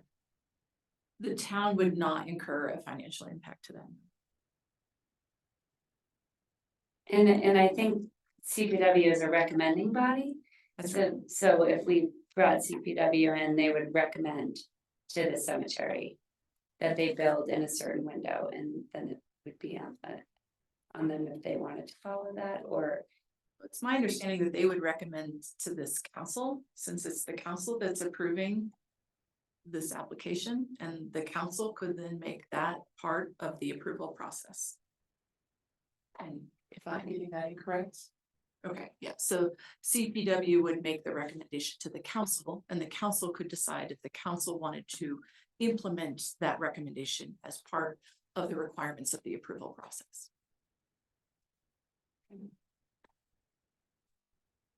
Okay, so, Mike, with the proper action, if we decide to follow that path, it's a way for direction with the rest of us, but that would be to continue. I think to continue this to the next agenda, so that staff has time to contact CPW and get their comment. And also probably to give the cemetery district notice that we're gonna further discuss this at the next meeting. Okay. So with that, I'd like to have a motion, unless there's any further discussion anyone wants to have.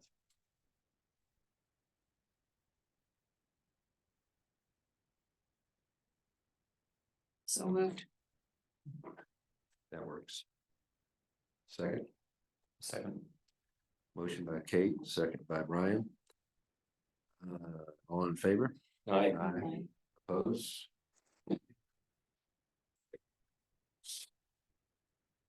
And those two future agenda items, is there any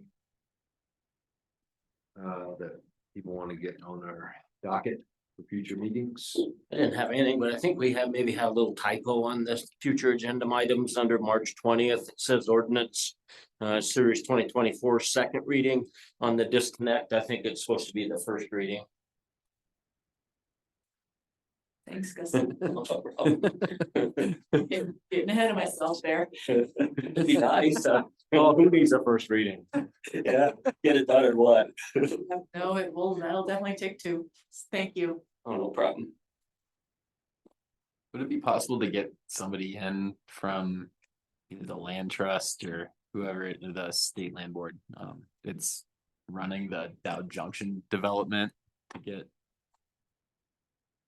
any pertinent updates? They're gonna be our newest big city neighbor down the road, and it'd be interesting to know like what's going on. There was talk eventually of like about relocating some facilities and this and that, and I'm, The Eagle Vale CDOT. yeah, the Eagle Vale CDOT project. Dow Junction. I know, they call it. Sorry, I call it Dow because that's where everyone will get off the highway to go access it. I believe it's gonna be, the development will start soon, but I'm not sure if it's gonna be. I think it's in the design phase of phase one, which is gonna happen, I believe, on the south side of the river over there. Happy to get an update for everybody and to see if someone can come in, but I think I should be able to get an update for sure. It's a 20-year plan.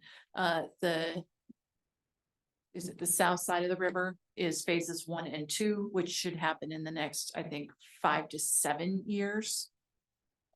If I recall from being in those initial meetings, they're working through the annexation process right now, whereby the land will get annexed into the town of Avon. And then the land across the river is really far out. They have to start dealing with the railroad. They have to get a crossing over the railroad and over the river, and then that's looking at, I know it, I mean, the 15 initial to- plans also contemplated like land swaps over down on Minturn Road and some different things like that, so. Just any Yeah. sort of updates, it's just kind of seems. Yeah, I was in those initial discussions, and those land swap discussions were so far out, like 15 to 20 year out, that I was like, well, give me a call when So you're on it, nothing's get happening. closer. But I'm happy to get an update from Eric Heil with Avon, who's knee deep in the annexation process right now. To get an update on where that's at. Yeah, we don't need ongoing things, just like anything of note, because it's gonna be very impactful to town.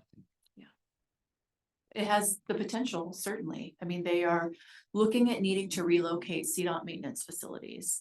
And their options, Terry and I were in one of the very beginning meetings of that, and their options were either moving them all the way to Silverthorne.